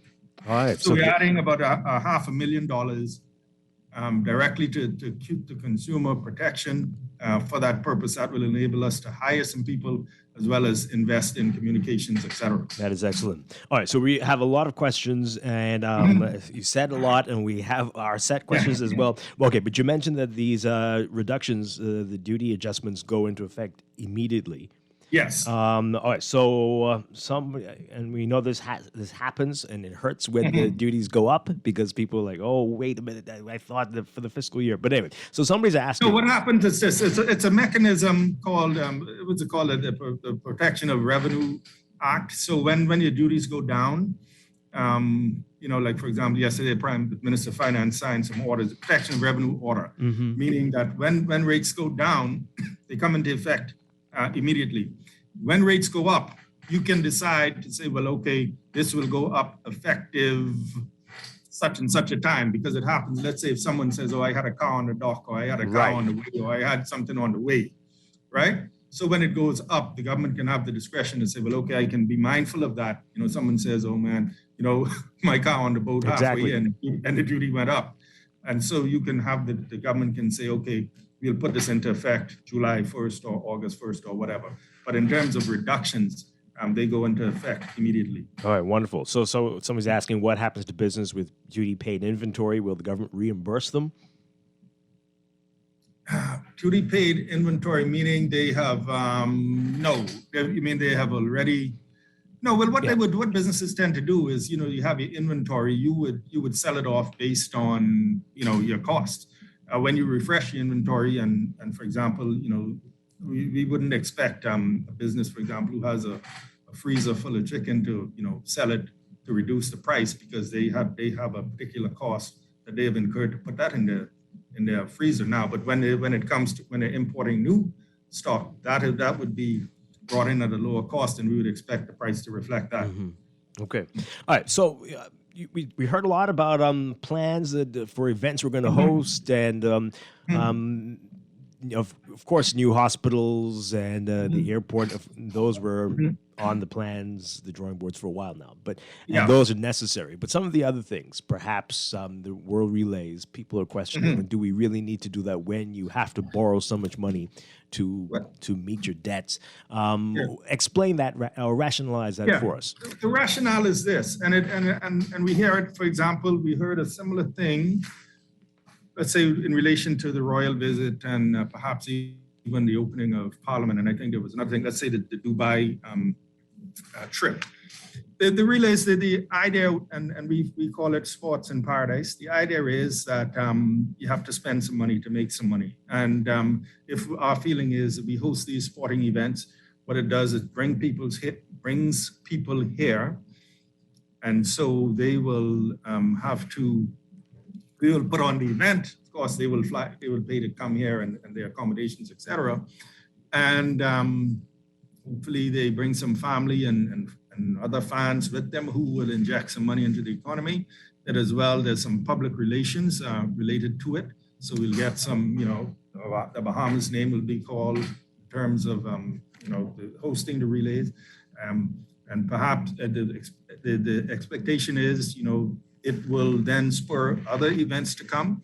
So it's part of a marketing, it's part of, outlaying some money to be able to get some money, to put your name out there. And so I know the sometimes the response might be, listen, we have to borrow this money, let's cut back. But again, it's that balance of trying to stimulate something to happen versus just trying to minimize the spending. It's a similar thing, for example, with the concessions that we're giving for individuals. What we're doing is individuals who would have bought a home would have been able to get exemption for the VAT or the stamp tax and the VAT on the conveyance. And what we're doing is we're extending that to individuals who buy property and build a home within 18 months or buy property and do a fixer-upper. And again, the criticism might be, well, you're giving away this tax revenue. But the idea is that without the concession, the person would not have maybe they couldn't afford to do that. And so, yes, you might trade off that concession, but you are making some of it back up in the fact that, okay, people will be working during the construction. This individual will have to buy things like windows and those other things, which keeps, which generates activity. So the idea is, that was a long way to say, Dwight, you have to sometimes spend some money to make some money, but you have to do it in a targeted way, and that you get some return from it. And we think that is the whole Sports in Paradise brand, where we start to bring people here. And a part of it is, let's say from the private sector, the Battle for Atlantis, which has been very successful, and also the gymnastics and these other things that come here. That's part of that plan. But will that be enough to generate the income to help with the pay increases that have been promised in this? Not that alone, but the growth in the economy. The economy is bouncing back very well, and every time I say that, I always put the caveat in there that we're always cautiously optimistic, because we're very vulnerable to not only storm but external events, COVID and global, the war, etc. So, but that that's not enough within itself. But we're depending on the economy to bounce back fairly strongly. Yes, Ms. Gardner. Hi, good morning. Two things, a comment and then a question. I am publicly volunteering to monitor the cost of chicken wings in Bahama for you, because thank you. I'll be paying attention, because we're at for a family pack of Sanderson wings. We're up to about $28. I want you to give a weekly report, and I'm serious with this. I laughed at the beginning, but that has come up, and in discussing this, one point that was raised was that we need these sorts of, the government has its role to play, of course, as consumer protection, but we also need these watchdogs, so to speak, who would be watching, who would be reporting, and who would be saying, okay, this person has reduced theirs, this one has not, and then you bring some sort of pressure. So we welcome that. Just watch it and let us know, and if it doesn't go down, then we have to decide what we're going to do. Well, I'll definitely be watching. But what I wanted to ask you is, considering everything, outside forces that we have no control over, like the war in Ukraine, inflation, rise in fuel, and then, of course, our economy is still rebounding. I know that there wasn't any introduction of new taxes and no increase of existing taxes. In your estimation, do you feel as if we have sufficient revenue coming in terms of being able to collect outstanding VAT, outstanding real property taxes, to keep us in a position where maybe we don't have to use all of this $691 million, if I'm not mistaken? Yeah, if all things considered, we will be in a position where we won't have to borrow this much. Very good question. Thank you. Now, we are, and some people have said we're optimistic. We believe we can do it. Number one, we believe that the economy will continue to grow. we've seen, for example, that, let's say, even in Grand Bahama, we have the MOU for the sale of the hotel, and the buyers have committed to renovate and open. That's in the process of closure, and we expect that to be done by around the end of the summer, the beginning of the fall. We also had the groundbreaking for the Carnival Cruise Port, which speaks well to and gives some hope to Grand Bahama.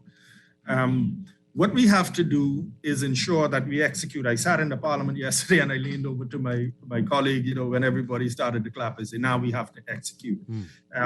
We have begun, particularly you raised the issue about the collection.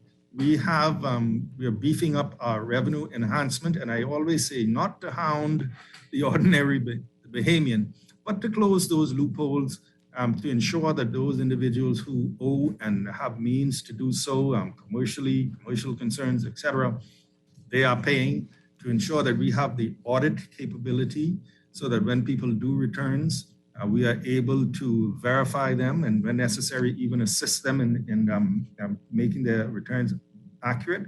But Ms. Gardner, we felt that this is no time to raise taxes still coming out of the COVID-19 impact. We have to sort of support the economy. But what it means is we have to focus on growing the economy. We have to remove roadblocks that frustrate Bahamians from going into business, like some of the issues where people have this long delays in getting business licenses, etc. We have to remove those roadblocks. We have to up our game in terms of getting resources money basically to small businesses so that they can take advantage of some of the things that are going on. We have to improve our revenue administration, collect the money that's due, and we have to eliminate waste. There's still too much wastage, cost overruns in projects that we have to attack. Even when it comes to what we call the state-owned enterprises, government corporations that we support, we have to make sure that they're doing their best to minimize costs. And it's not, this situation where, individuals feel that they just go to government and go to central government and government will do it. So enforcement of the collection, clamping down on wastage and overruns, making it easier for people to get into business and do business, promoting growth by bringing in foreign investment and encouraging Bahamians to invest. We think that will put us in very good stead without the need to increase taxes. We're talking with Economic Affairs Minister, Senator Michael Halkitis. Minister, yesterday we noticed that the Prime Minister said public sector minimum wage would be increased, not private. Where do things stand with that? There is a mechanism, I'll call it, called the Tripartite Council, which is inclusive of government, labor unions, and private sector. And what they do is they come together and they make recommendations. I think they're at a stage now where they have sent some recommendations in. And so we want to move on that speedily as soon as we get there. The Prime Minister mentioned that in the public sector, we're expecting that to start by July. And so we want to be in a position where we can say in the private sector as well. And so that is our aim. Of course, the ultimate aim is to move to a livable wage, but that is a longer term process. But again, Dwight, come back to the word, this balancing act, because, of course, the business community will tell you that they can't bear it, but, we have to look at, the cost of living and realize that this is something urgent. Yeah. So I'm hopeful that can be done to coincide or come shortly after the public sector increase, which is scheduled for July. What are you looking at increasing it to for the public sector? I think it's 250. And the Prime Minister mentioned that there is an option that we go in stages, go up from 210 to maybe another number, and then shortly thereafter, 250. In the private sector, I think the idea is to go straight to 250 in the public sector. All right. So can you say how many people in the public sector are at minimum wage. There are some, not very many. You have some people that are called, there's not many. That are called general service workers, and then you have people who work for I don't want to say things, but who work for like school boards and maybe local government, but not many. Yeah. Have you given any consideration to mandating a cost of living increase across the board? Across the board, countrywide? Countrywide. And perhaps not even increases in the minimum wage, but an increase in cost of living every few years. So an automatic cost of living adjustment. Yeah. That's an interesting idea, but of course we have to have that sort of discussion within that framework of that tripartite council, because it's a good idea if you can match it directly to let's say the consumer price index, but I think that's a reform we have to look at. It doesn't happen. It doesn't happen. Let's say, for example, with pensions, which perhaps it should, because as you know, in December we raised the public sector pensions, and part of the justification was just a continuous erosion of your spending power because of inflation, and so perhaps that's somewhere to start. But that is a discussion to have, and we, like I said, you have that partnership, and you always want to, when you do these things, to as much as you can have agreement, so that you don't have dissension and disruption. Well, we know food, of course, as you mentioned it, the inflation issue with the food, and then you talked about what you're doing about that. But gas prices are still extremely high, and I know you've been talking with the Retailers Association. Where do things stand with that? We think we have some ideas, as we've had 2 meetings with them, and we've had some phone calls.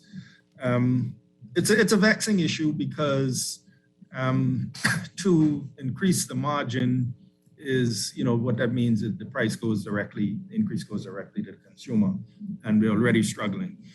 To take off the tax means that, or to take off the tax completely means that, government revenue then suffers. And as I said before, you either get revenue from your various taxes or you borrow it. So we have to look at that. We have internally, I think we have a remedy that we'll be putting to them very shortly.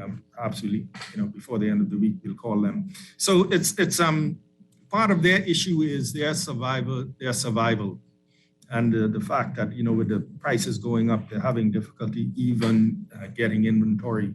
And then when they look at their overall operating environment, it's very difficult. So our view is, yes, we want to bring some relief, but we really don't want to look at, let's say at this time, putting something else on the margin in this sort of environment. And so but even we're continuing that discussion, and it's good faith discussions. They've been very patient.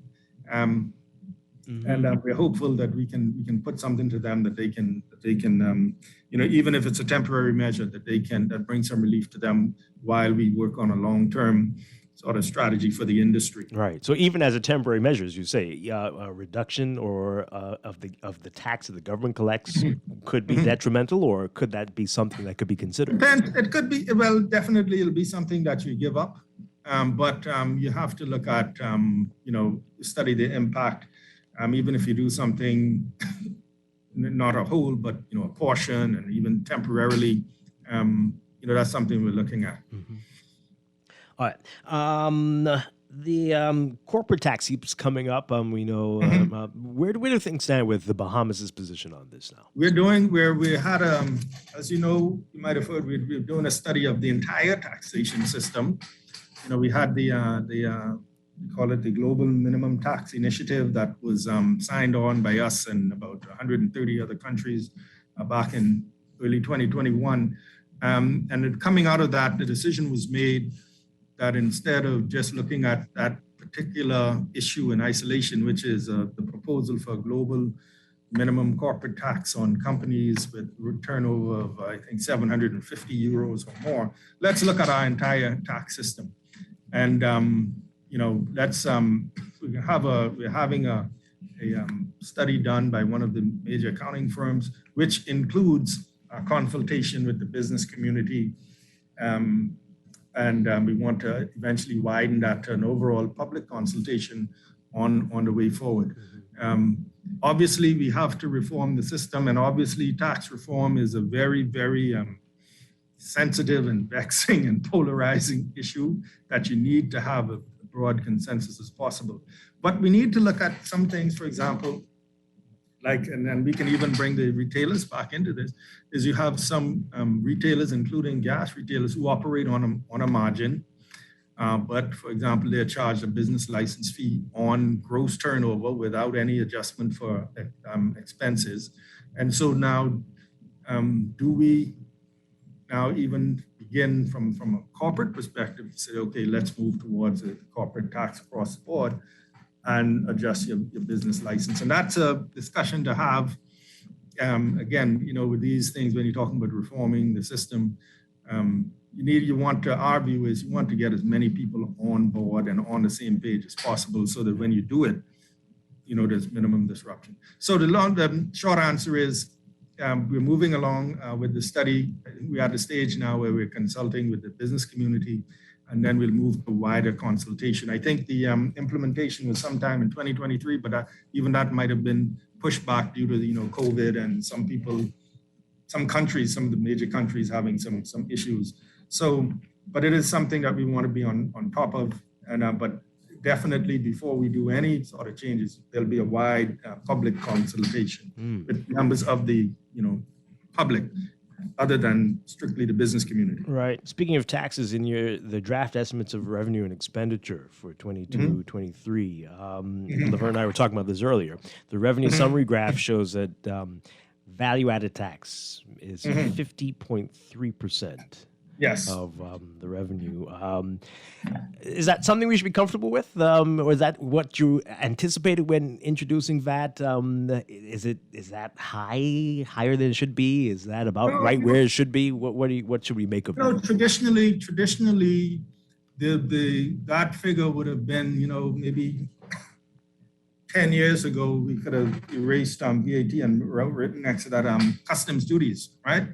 So that is not high. That was what we envisaged when we introduced it, in that you're replacing one basically consumption tax with another one. But we felt this was more efficient than customs.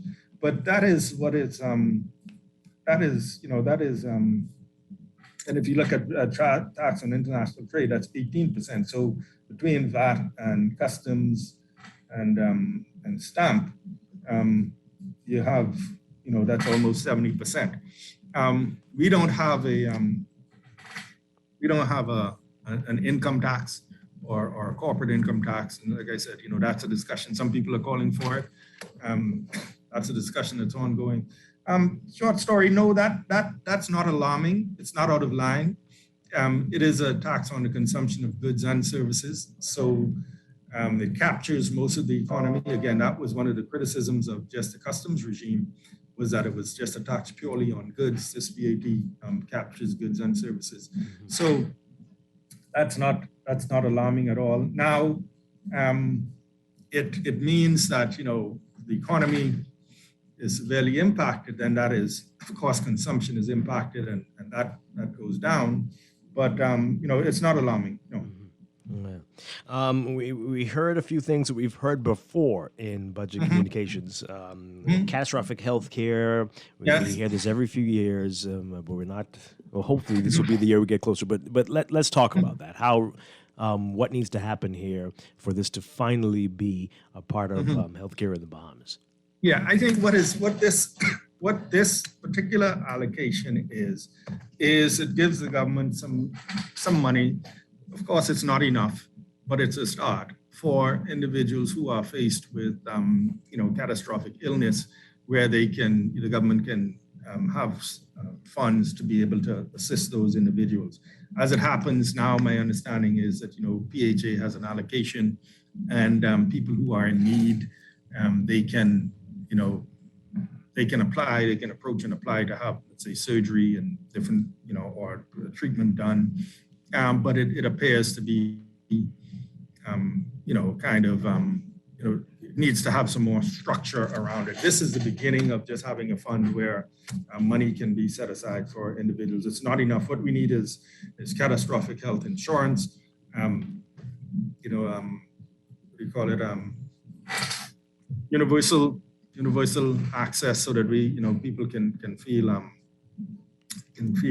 secure that if they have severe events that they can be assisted. Again, go back to the word balance, where we're making some allocation. Of course, it's not enough, but we have to do it within the framework of what we have. And again, I'll say you're right. And I mentioned, just speaking to my colleague yesterday, in that there's a lot of applause. But when we come back next year, Lord willing, we have to be able to tick off and say, done. Because, again, the most watched presentation, I think, generally very well received. There are some who are adopting a wait-and-see attitude, and so we just have to make sure that we deliver on the points that we made in this budget, so that when we go back next year, we can say we said these things would be done this year, and they're done. And here's the progress on some of the things that we said would take longer, but there's action that has been done on it. Yeah. We are running out of time, and we got calls and we got text messages. I just want to ask you a couple questions here on our text line. Somebody says, we heard about that, the end of conch exports. How much revenue will be lost with the end of conch exports, and what's the thought process? My understanding is that there is basically, according to my understanding from the Minister of Agriculture, is effectively we don't do it anymore because of what do you call it? CITES, CITES, the trade in endangered species, where over the past few years we have been, this is my understanding, we've been continually decreasing the quota of the amount of conch that can be exported, and so that now it's really not exported in commercial quantities. And I think what is being done is just to sort of put that in the law. Mm-hmm. And we're trying to protect and preserve conch supplies for us, I guess, as well. So that sounds like a good thing. This texter wants to know, well, we heard some of this yesterday, but where do things stand with solar power, renewable energy, and the products and all the parts that are duty free? All the parts. What has happened is, the panels were duty free, but there were some issues with like parts and batteries, and there was some gaps, for want of a better word, in the law, where the panels are duty free, but a transit, I'm not a technician, but certain parts were not. Our Tariff Act is very, very specific. There's numbers where they say, well, you have to be very specific on it. So, bottom line is, the idea is to get all parts and kits, et cetera, that go along with solar, making solar systems operational, make all of that duty free. In the past, because of the things that you have to be so specific, there might have been a few things that did not get included. So the idea is to do all of that. The government is also, and I expect Prime Minister to expand on it when the debate starts, given approval for a solar farm, for public-private partnership with that, as well as BPL will be putting more into renewables. You've seen the reduction in the duty on electric cars, and so the idea is to really push it. And again, to be able to come back next year, we have a target of 30% energy of renewables by 2030. You have to be able to come back in 2023 and said, okay, we announced these things, and here's how far we've gotten, and towards that goal. Mm-hmm. The texter's just reminding us. Yes, you talked about electric cars, but the chargers, there's still duty on that. What's that about? The chargers are still well. We'll fix it. See, that is I'm not sure if they still have it. I'm sure we address that. We'll double check it, but that is one of those things. Does he mean chargers still have to get fossil fuel, or? Well, no, that there's still a duty on it. If you're importing that'll be, if that's not already duty-free, we'll fix that. Yeah? Okay. Yeah. We'll remind you about that one. Yes, All right. please. All right. A caller earlier said about the revenue going back to the Family Islands that it should be most, if not all. Let's get your views on that.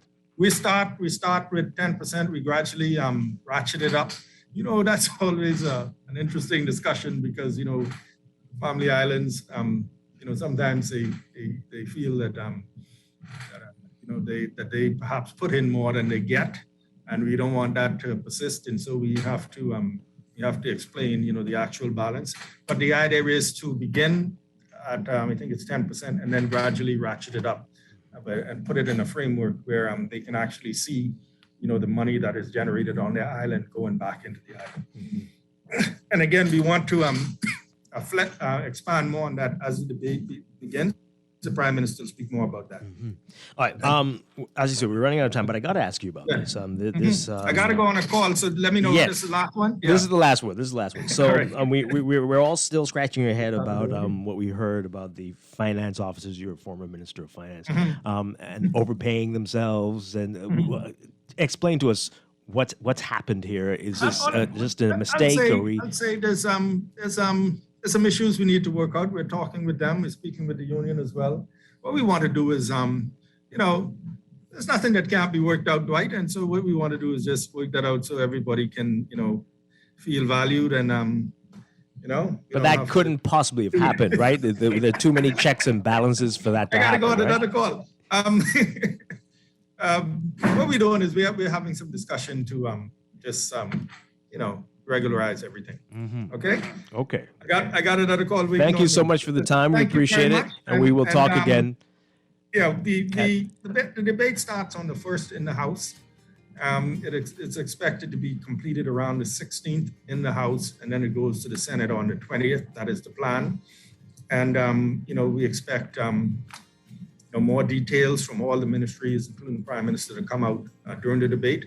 And so let's make some time, if it's convenient, during that time and before the end, or maybe at the end, to come back and more questions might have arisen that we can shed some light on. Sounds good. Thank you very much, Michael Alkeidas. Okay, thank you, Minister of Economic Affairs. Bye-bye. All right. We're going to take a break, and we've got a lot more in Morning Blend business. Stay with us. This is Morning Blend on Guardian Radio 96.9. Wake up, it's a new day. This is Guardian Radio 96.9 FM, Nassau, Bahamas. Wake up, it's a new day. 96.9 FM, fresh news, smart talk, all day. The views and opinions of the hosts and guests are their own and do not necessarily reflect the position of the management and staff of Guardian Network. Wake up, it's a new day. Wake up, it's a new day.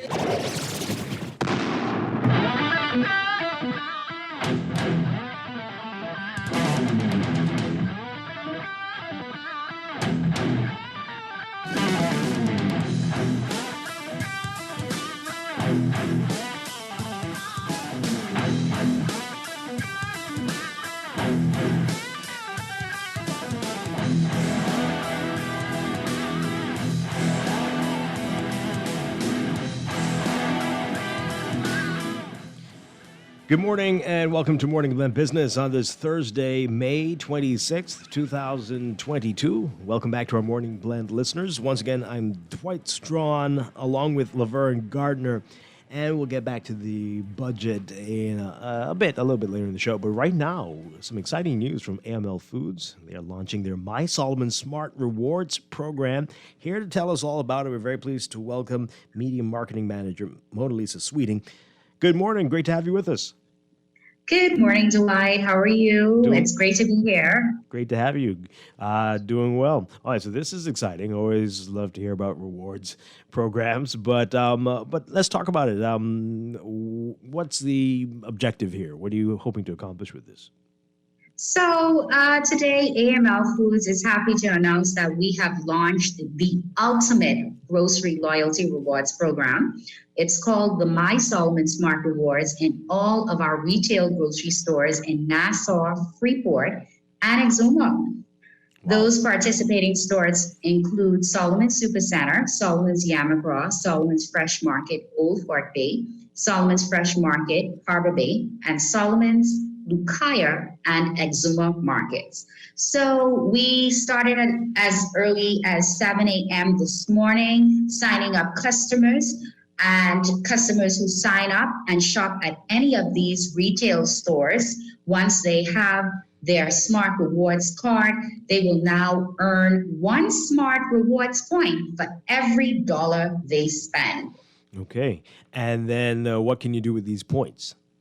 So these points are cashable, so which means that you earn them in one store and you can redeem them on another shopping occasion, or you can actually redeem them in other shopping locations for our participating stores that we have going on that we have the My Solomon Smart Rewards in. And those stores, like I said, are Solomon's Yamacraw, Solomon's Supercenter, Solomon's Fresh Market, Old Fort Bay, Solomon's Fresh Market, Harbor Bay, and Solomon's Lucaya Exuma markets. Today, once customers sign up, or any of the first 2,000 customers signing up for the My Solomon Smart Rewards, will receive a bonus of $5 on their Smart Rewards card. So it's a huge initiative. It's a loyalty savings program. This could not have come at a better time, as consumers are now more than ever looking for ways to save, given the increased inflation. As an organization, our aim is to always give customers the best shopping experience while at the same time demonstrating value. So this is what is going to happen once they sign up at any of those participating locations today. Okay, that is very exciting. As you said, this is a great time for it. All right, so how do you redeem it? What do you do? And do you have to reach a certain level before you can redeem, or no? Okay. You can redeem at your next shopping experience. So let's say, for instance, you sign up this morning and you shop the store. You get your grocery bill, and for instance, let's say you're buying from our weekly specials today, and you spend, let's say, relatively $100 in the store. You present your loyalty rewards card to the cashier before you cash up. She will then track your points, and it's added and uploaded to your card. So you will then gain 100 points because you would have spent $100. Every dollar is equal to 1 point. Now, if you want to redeem your points, you can redeem it at your next shopping occasion, or you can redeem it at another location. Okay. So it's something you can stack and save for later, or you can use automatically. You know, most persons, when they enter loyalty programs, they always use it for the next shopping occasion, or occasions where, you know, they want to maximize their point system, or they want to maximize some savings. All right, so $100 for every point. And so are all points $1?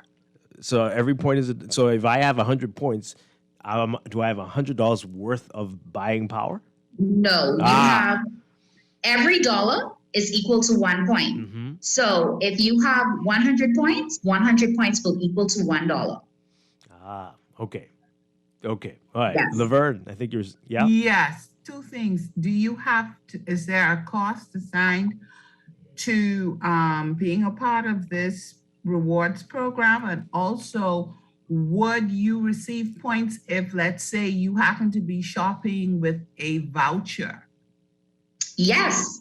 So normally when you use vouchers to shop, it is a Solomon Supercenter or a Cost Right voucher. And a good thing that you would have raised that because before our vouchers would have been assigned to each store. Now we have just reinvented the wheel, and you can use your voucher at any of our stores for AML Foods. However, if you use that voucher at a participating store, you will gain points. Now, sign up is fast. It's free, automatically free. and it's easy. So you can sign up in store or online at www.amlfoods.com or any of our brands' Facebook pages. While you shop any of these stores, there are also QR codes on signs all around the store. So if you don't want to go to customer service, you can scan one of the QR codes. Sign up takes less than 5 minutes, or snap a photo of the QR code and sign up. I was referring to the government vouchers, though. Oh, no. Well, the government voucher actually translates to cash as well. So, of course, if it's something like that, of course, you will gain points because you're shopping. Every dollar you spend, you earn 1 point. So say, for instance, your voucher is for $126 and you're shopping, you're at the register, you present your My Solomon Smart Rewards card because you would have already signed up, you would have been given a card. You use that and you will gain 126 points. All right, that is beautiful. All right, so you said the first 2,000 customers, is that per store or in total across the country? Overall, our first 2,000 customers signing up will receive a bonus of $5 added to their My Solomon's Rewards Smart Card. Mm-hmm. So additionally, there's no losing points here. So every point is tracked. It's added to your card. So say, for instance, you signed up, you have your card. It's normally it is something that you add to your keychain. But say, for instance, you walk in store on another shopping occasion, you know you have about 500 points already on your card. But I left my card at home. Once you get to the register, you can present your government ID, let the cashier know, I have a My Solomon Smart Rewards card. You present that card and you present your ID and you'll be able to still receive your points on that shopping occasion. Okay. All right. This is fantastic. This is wonderful. Yeah. So, and like I said, it's a smart reward. So if you are able to stack points in one location, you can redeem in another. Mm-hmm. And the fact that this loyalty program is not only in Nassau, it's in Freeport and Exuma. So if you have points which you have gained in Nassau and you go to Freeport, we have a Solomon's Lucaya store there and you want to redeem your points, you can redeem it there. Yeah. If you go to Exuma, we have Exuma markets. You can redeem your points there. And remember, once you redeem, you're also spending. So here it is now. You're loading up points to redeem at another occasion. That's fantastic. And Mona Lisa, Laverne is right over there in Grand Bahama as we speak. So this is good news. Yeah. So Laverne, do go ahead and sign up. Like I said, sign up began today. It's indefinite. The program has 11 phases. So this is the first of what's to come. We have more incentives that will be added to this program. However, they are in phases. So this is just the beginning. We encourage you to go out there, get signed up. We have sign-ups going on in-store at customer service. You can check out our webpage, www.amlfoods.com. If you picked up a copy of the Guardian newspaper this morning, you can definitely look for an ad that we have running in there. There's a QR code. You don't even have to walk in store if you don't want to today. You can scan the QR code from that ad in the Guardian newspaper. And get started. Walk in store. Once you sign up online or using the QR code, you receive your card in 48 hours. However, if you walk in store today and get signed up, you automatically receive your card. You can begin shopping. You can begin stacking those points. And I just want to throw out there, we know that, one of our stores, Solomon Supercenter, is like a mini Walmart. So we have different departments there. So let's say, for instance, you're in the electronics department, you're buying a TV. A TV costs about $500 or $300. You know that you automatically will receive 300 points because every dollar spent, you gain 1 point. Mm-hmm. Then we have the clothing department. Then there's grocery department. So it doesn't matter what item you buy. On every dollar you spend in our stores, you gain 1 point. Yeah, very interesting. Okay. So a question. Are the points transferable?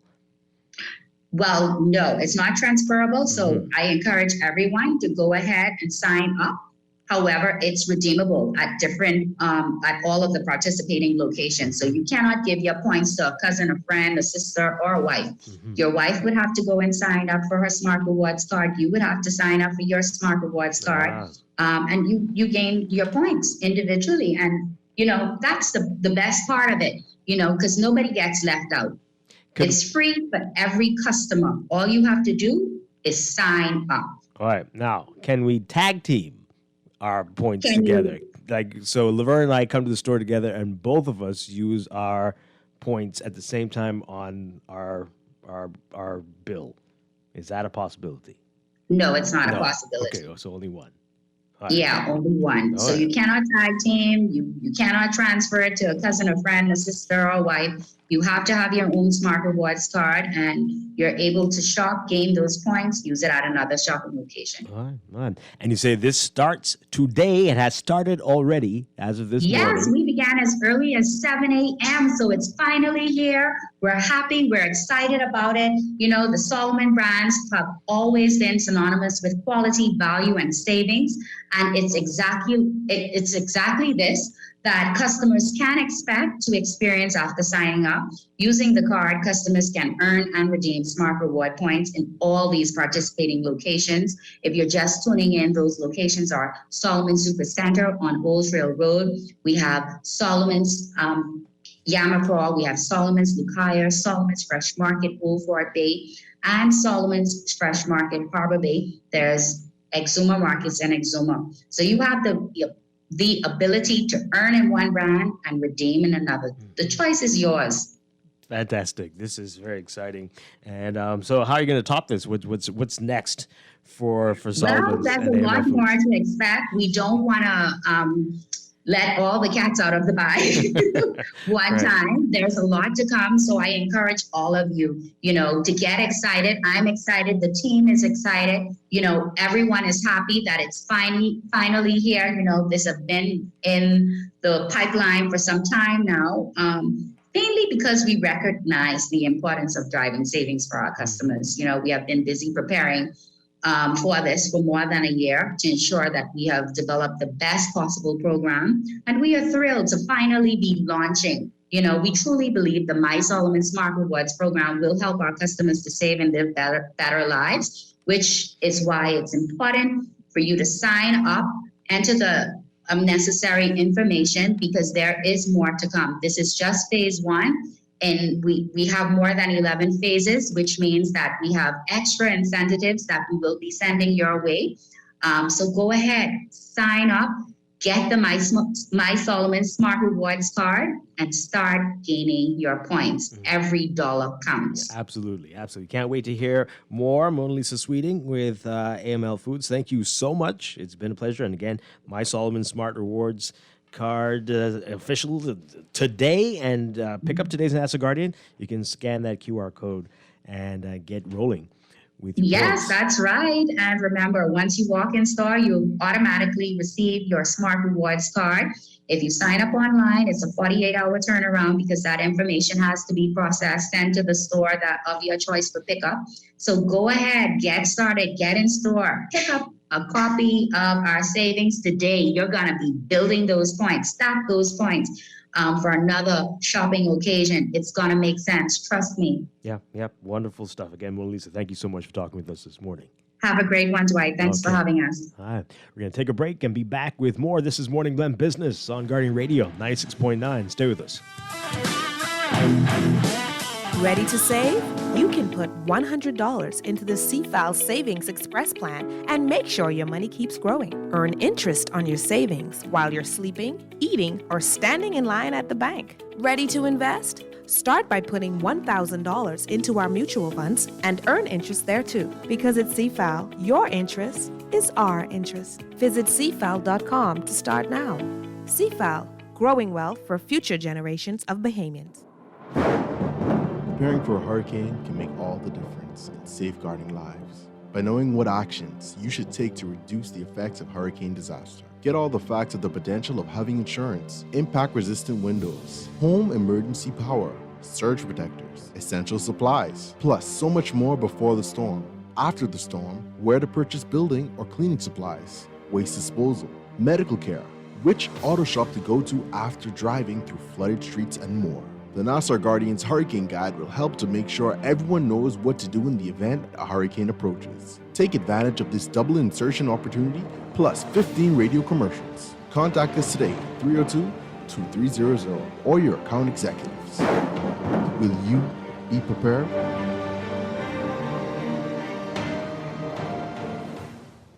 Imagine driving your dream car, doing all the things you never thought you could, like perfecting your parallel parking skills or picking up your date. Everyone loves to dream. Stop dreaming. Start driving with a brand new offer from Scotiabank. With an auto loan from Scotiabank, benefit from no payments for up to 2 months, a low interest rate up to 9 years to repay, and free insurance for the first year up to 2.5% of the loan amount. Promotion ends June 30th, 2022. Stop dreaming and start driving today with an auto loan from Scotiabank. History has taught us that in crisis, humanity will always respond with innovation. What world-changing technologies will emerge from humanity's latest challenges? How can the Caribbean capitalize on the metaverse, blockchain, hybrid work, and more?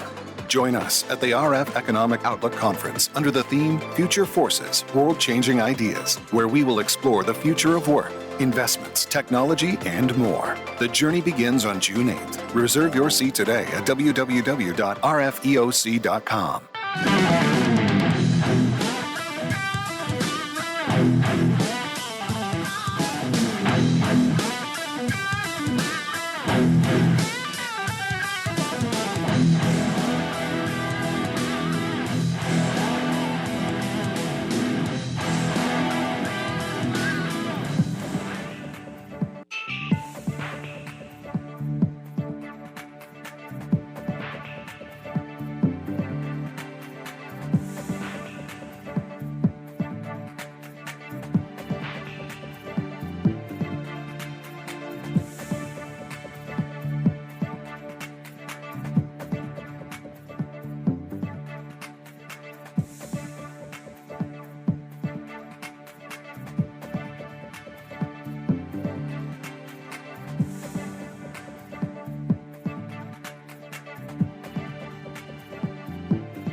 It is time for your morning business report brought to you by CFAL. Prime Minister Philip Davis announcing a number of tax breaks for certain foods, building supplies, and electric vehicles, among other things that he said would assist in lowering the cost of living for Bahamians. In recent months, Bahamians have complained about the heavy toll of rising prices on their pockets. The International Monetary Fund has projected that the Bahamas will experience a 7.3% rise in inflation this year as a result of the COVID pandemic and the rising cost of oil induced by the war in Ukraine. Davis says to this end, the 2022-23 budget provides for the reduction of customs duty on a number of items, including those used in restaurants and the tourism sector to help keep the country competitive, especially with our unique culinary products. Including in that list, chicken parts, as local production of chicken is less than 5% of total consumption.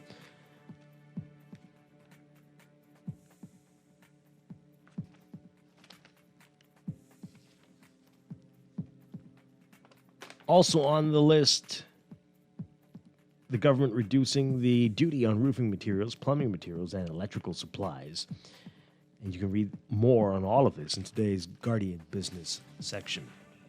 Prime Minister Davis also announcing broad tax reform measures. He announced that financial service providers and commercial banks would now have to pay business license fees, among other new fees intended to help bolster revenue and streamline collections. He said, quote, to ensure equity with insurance companies, we are eliminating the premium tax.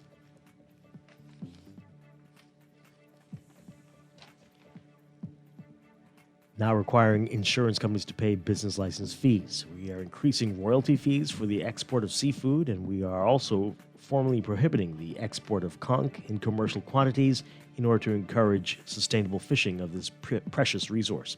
We're also implementing a service fee for those individuals who want to obtain their passport within 3 hours.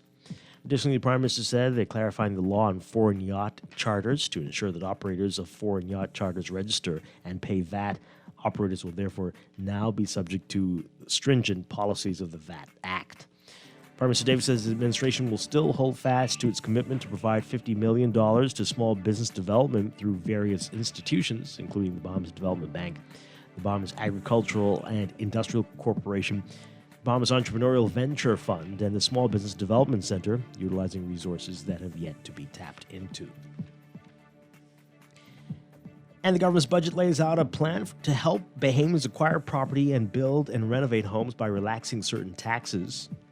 The budget also increases the maximum cap on property taxes for owner-occupied property from $60,000 to $120,000, placing a heavier real property tax burden on those who can afford more luxurious properties.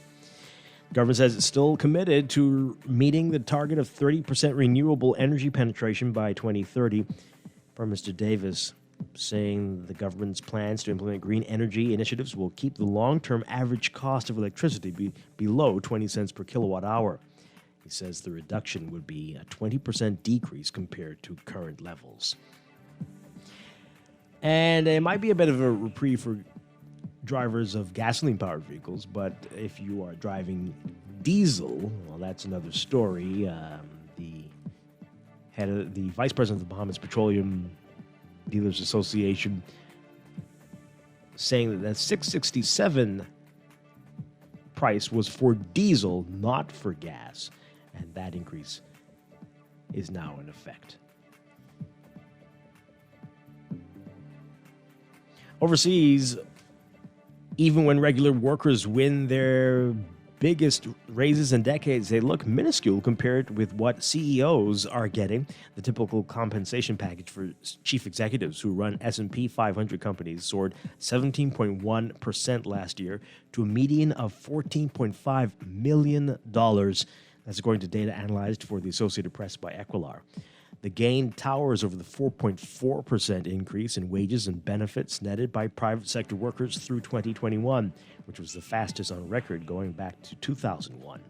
The raises for many rank-and-file workers also failed to keep up with inflation, which reached 7% at the end of last year. CEO pay took off as stock prices and profits rebounded sharply as the economy roared out of its brief 2020 recession. Because much of a CEO's compensation is tied to such performance, their pay packages ballooned after years of mostly moderating growth.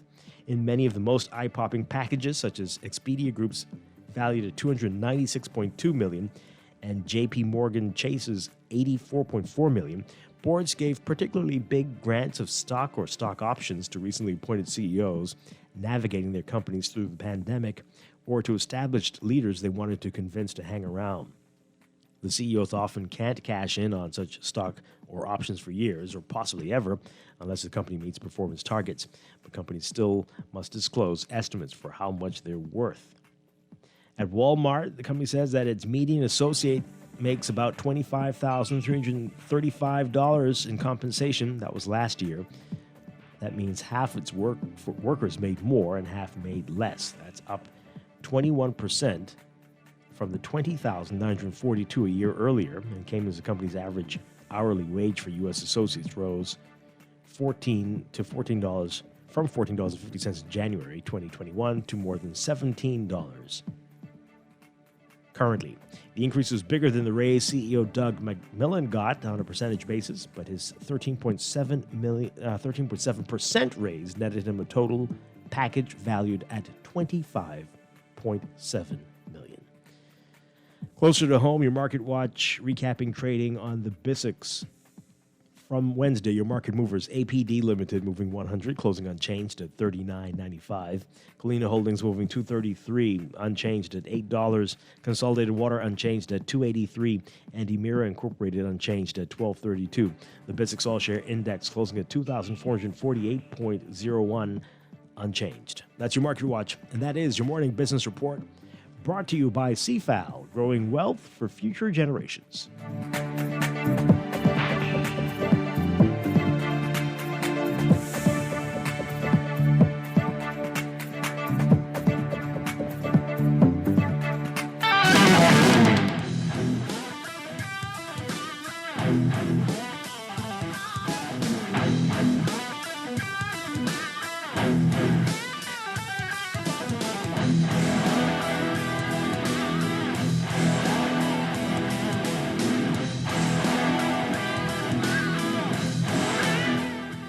We are back here with Morning Blend Business on Guardian Radio 96.9. Dwight Strachan along with Laverne Gardner.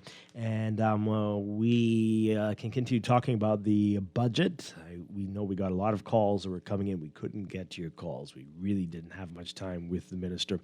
And so we apologize for that. I see you're already getting lambasted on social media about not taking calls. But, hey, we don't have time. And honestly, some of the calls will steer us in directions that will be unnecessary and unhelpful to many people, as we had a lot to get to and couldn't get to even half of what we wanted to talk to him about. It's quite a lot, but as you heard, he's willing to come back, and I'm sure we're going to be hearing from many of the cabinet ministers over the next few weeks during the debate and even on some of the shows. So hopefully we will all learn more about what's being proposed and why soon. All right, so I hope you heard that in the business report, what was reported on the show as being a record gas price. The Bahamas Petroleum Retailers Association saying that was for diesel, not for gas yet. So we're not getting that close to 7 yet, although 648 at one of the retailers. That's a lot. But but if you use diesel, my goodness, right? 667. That's crazy. But here we are. Okay. I think we're at 637. Sorry, say that again. I think we're at 637 a gallon. Mm-hmm. And that's at all the stations, or that's the one that you go to? How many different stations do you have over there that are not in the same family of business? Let me count. 3. Yeah. So they are not together. Those are 3 competitors. Those are 3 competitors. Yeah. Yes. Okay. All right. 4. Yeah. Yeah. 3. 3 that I'm sure of. Right. Mm-hmm. And the bonded gas is what? How much? I wouldn't know because I can't get bonded gas. So I'm not paying attention to that. Right. That will only make you cry. Exactly. Right. I don't have a bonded vehicle. I don't have a bond. Mm-hmm. So, I'm not asking them, so what's the bond price? Right. That'll only hurt my feelings. It's like asking what the price of gas is in Trinidad. Right? You don't want to hear it. You don't want to hear that. Okay. Are you, besides the hospital and the airport, and in which we knew that had to happen in any event, but I mean, is there anything in Grand Bahama that you've heard about what's going to happen in Grand Bahama that is sticking out to you, or have you not heard enough yet? With Grand Bahama, I'm always just very cautiously optimistic. I tend not to get excited about anything in particular because I'm always waiting to see if these things will come to fruition. Of course, we are in desperate need of a new hospital. So to hear that there is money available so that this can get started is a wonderful thing. We think about the initiatives with the new port, and then so it's looking promising, I'll say that, but nothing that has really made me jump up. And not that it's not because I'm not, I don't want these things to happen. It's just that with Grand Bahama, I'm always like, we'll see. Mm-hmm. I don't want to get my hopes up and be crushed or be disappointed. So that's usually the way that I am. I do the wait and see. Is this really going to happen? Because I don't know if you remember several elections ago, notice I didn't say years, there was a big old sign in the Lucaya area on East Sunrise. I don't know if you know what I'm referring to, but anyway, on East Sunrise, there was a big old sign up that was saying, that this was going to be the new hospital. Oh. And other than the sign, that's all we got. Wow. And that's it. Was there ever an explanation as to what happened? There was no explanation really forthcoming that I knew about. All I know is that eventually the sign was removed. And was this before? Everything happens before or after a hurricane. Was there a major hurricane after this one? This is. There was a major that always Dorian is, eh? happened after that sign was posted, but the destruction of Dorian didn't have anything to do with the hospital not being built. You know what I mean? Like it wasn't like, hey, we were just about to get started and Dorian happened. That's why I said several elections. Yeah. Right. Okay. Oh, boy. All right, folks. So we want to hear from you. Give us a call, 323-6232, 325-4316, 325-4259. Tweet us, Facebook us, text us, 422-4796. Are you excited about the chicken parts? The reduction in the duty there. That sounds funny. But hey, I'm actually. It sounded funny, just the way that you said it. Not that it's not good. It just sounded very funny. Yay, reduction of duty on chicken parts. I mean, that's going to be very significant for the amount of chicken consumption in this country is outrageous. Okay, so that means a lot to a lot of people. Oh, yeah. That means a lot. If we can get some of those prices down, because like I said, now, the local wings, of course, weren't as high. So you could still get those. But if you looked at the wings that they brought in, that the food stores brought in, you couldn't afford them, man. $28. It was getting bad. It was getting bad. Yeah. Yeah. We will see. We're going to be, as you said, you volunteered to be one of the the price. Well, Dwight, I'll be paying attention. Yeah. Okay. So take pictures and send them. Send them to me. I can send them to the minister. I absolutely will. I can send them to our friends at Consumer Protection. Yeah. But the eggs, I think that's something. Yes. 30% to 5%. And we know egg prices have been insane over They the last have year. been, Dwight. I went into the food store to get a carton of eggs for someone. Because like I told you, I buy from a local farmer. So okay. right. $6.35. Oh, wow. That's that Freeport price. Is that what that is? Now there was another store that they had them for about $4. I think it was a special, and it was about $4 and change. That's But special. I'm just- That's the price here, but okay. Right. So, to have the duty reduced, Yeah. that is a wonderful thing. Yeah. Let's see what this caller has to say. Good morning. You're on Morning Glen Business. Morning, Dwight. Hi. Good morning, Ms. Gardner. Dwight, Morning. who was trying to get on while the minister was there, but I do understand. Yes, I'm sorry. Unless I missed it, is there anything substantive in this budget that talks about the entertainment orange economy? I believe I heard something about the reestablishment of our national company to look at the arts. Right. There's absolutely nothing about the performing arts, about the visual arts, Well, about entertainment generally. not specifically, but he did talk about the Performing Arts School and how they are committed to this, and this is going to happen, and we'll be hearing more about it. That's all I That's heard. the extent of it, yeah. Yeah. I think I did hear that. Yeah. My point is this, Dwight.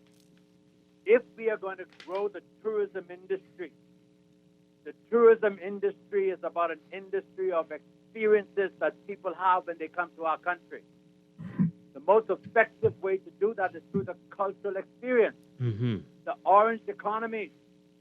And with the next year being our 50th anniversary of independence, we want to invite the world to come and experience the Bahamas. I do understand sports, and I applaud the contribution to drive the sports industry. That's a part of entertainment. But I dare say that the performing arts is much more effective as a promotional tool to drive tourism to this country. I also heard about the entertainment plan for Grand Bahama. But where are the incentives to cause private sector people to get involved with the orange economy? I didn't hear anything about that. You're talking about the owners, the proposed owners of the Grand Lucide. Who said this? I'm talking about the resort. I want out-of-hotel experiences for our guests. When you go into a resort, you only experience what is at that resort. Right. Yep. You go into tourist destinations of renown, world-class standards all over the world, and people are driven out of the hotel, or attracted rather, out of the hotel for an experience because they want to experience the people. Yep. You don't experience our people locked down in a resort. Mm-hmm. Well, okay, so I want to ask you this, Freddie. So, I mean, we don't expect the government to do this, right? But is it difficult for a private individual, someone like yourself, to set up a business that would do this? Has the government made it sufficiently easy for you to do it? Right, that's the point you're getting at. Right. That's exactly the point I'm trying to make. I don't expect the government to invest into private entertainment establishments. Right. But I do expect the government to give the same concessions to the private sector as they give to the foreign direct investors and as they're giving to other industries in the country. That's what I expect. Right. For example, we need to encourage people to build attractions outside of the hotels. We said to the government, in the upcoming purchase of Grand Bahama, consider at least giving private sector Bahamians an option to have equity participation in that resort by giving us a standalone entertainment facility on that property. Mm-hmm. We didn't even get a response. My point, man, if we are going to drive the tourism industry and the entertainment industry, it has to be driven by private sector people. These international resorts are not going to specialize in Bahamian entertainment on their property. Mm-hmm. Tell me any one of these resorts that you could go on right now and get a full Bahamian experience, save for this little thing they do at Atlantis, maybe once or twice a week rather, at the Marina Village. There's no Bahamian owned equity. All we could do is to be employees. We need to be employers, like it was back in the day. We had 50 nightclubs operating in New Providence alone, owned by Bahamians. Wow. Now we have none. Yep. It's very sad. That's providing indigenous cultural entertainment.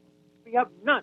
And we said to the government, and we're still saying to the government, to pass on this one, create an Entertainment Encouragement Act, give us the same concession, and let private sector people invest in that industry. Yeah.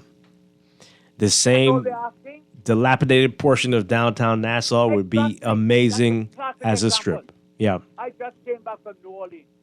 There was an area in New Orleans that you may know called the French Quarter. Yeah. It's over hundreds of years old.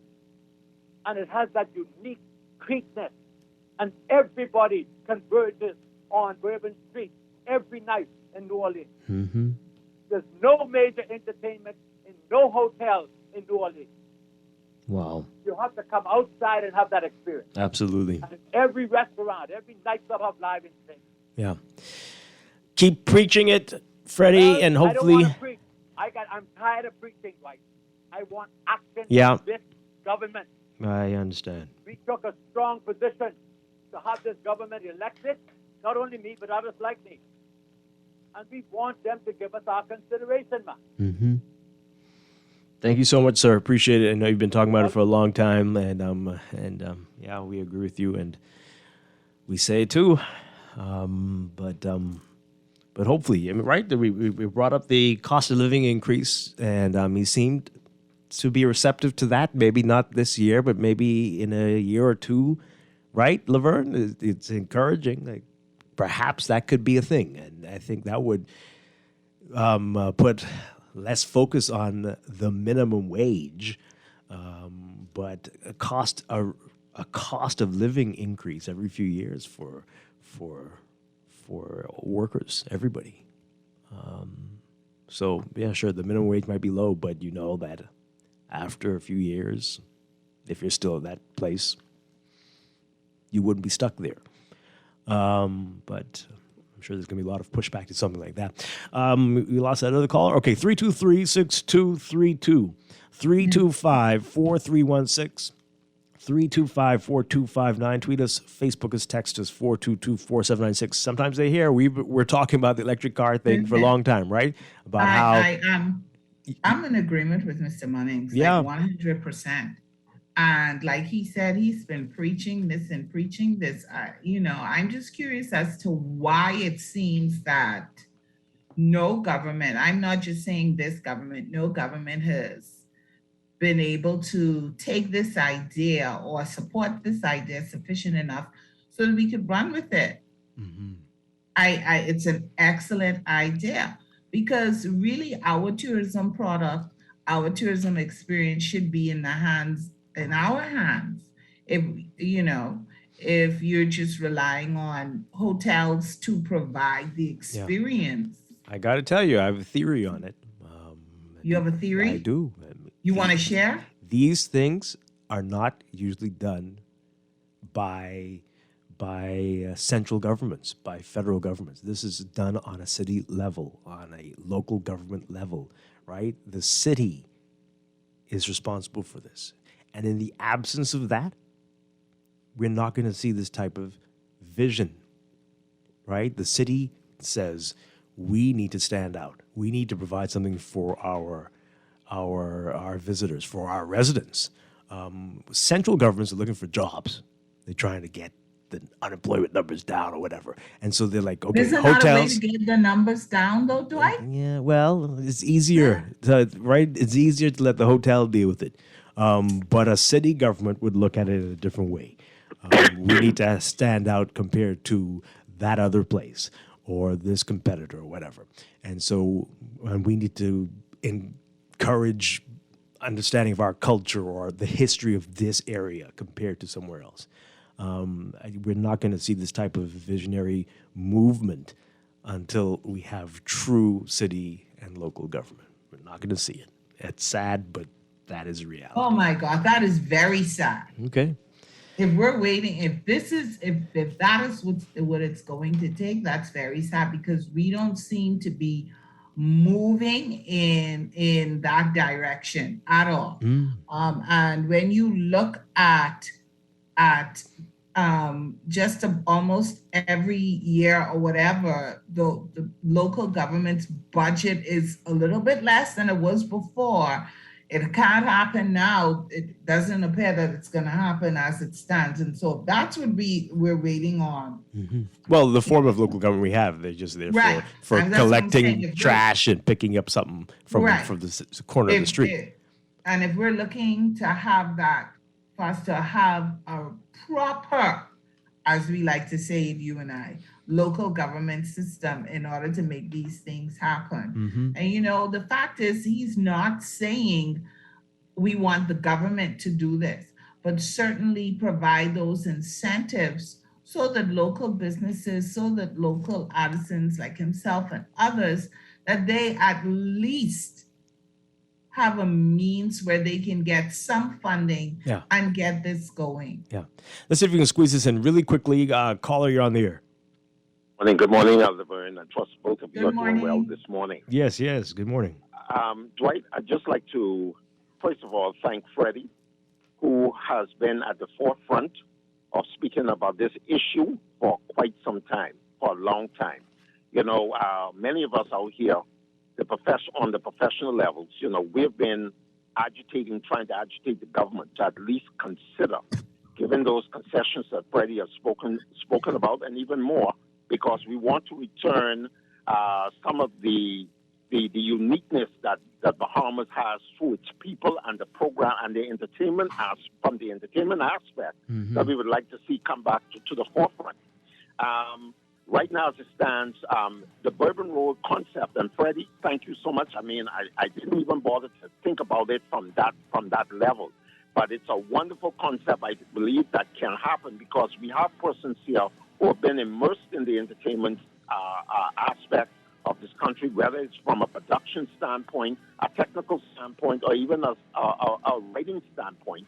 I believe that it's about time that, for quite some time now, many persons have sat around a table and actually planned how we would like to see the entertainment product for the country now come about to fruition. However, being denied the right to sit around the table to even make the proposal, I think in so many cases may have been entertained but not taken seriously. Right. And so, Freddie, 454-0690, I need to talk with you right away. I've been looking for you for a while.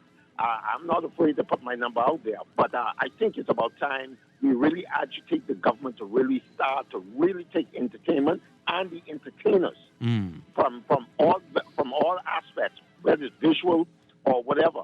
It's about time that we really agitate the government to really take the entertainment crafters seriously. Yeah. And instead of just having the foreign investor grabbing a few persons to bring entertainment to their property, perhaps it is about time that we agitate a Bourbon Road concept.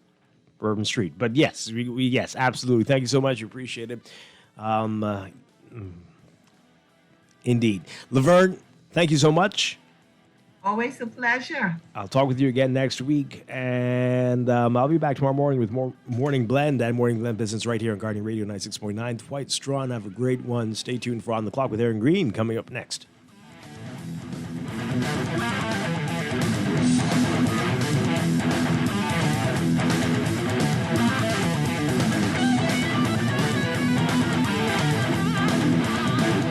This is Guardian Radio 96.9 FM, Nassau, Bahamas.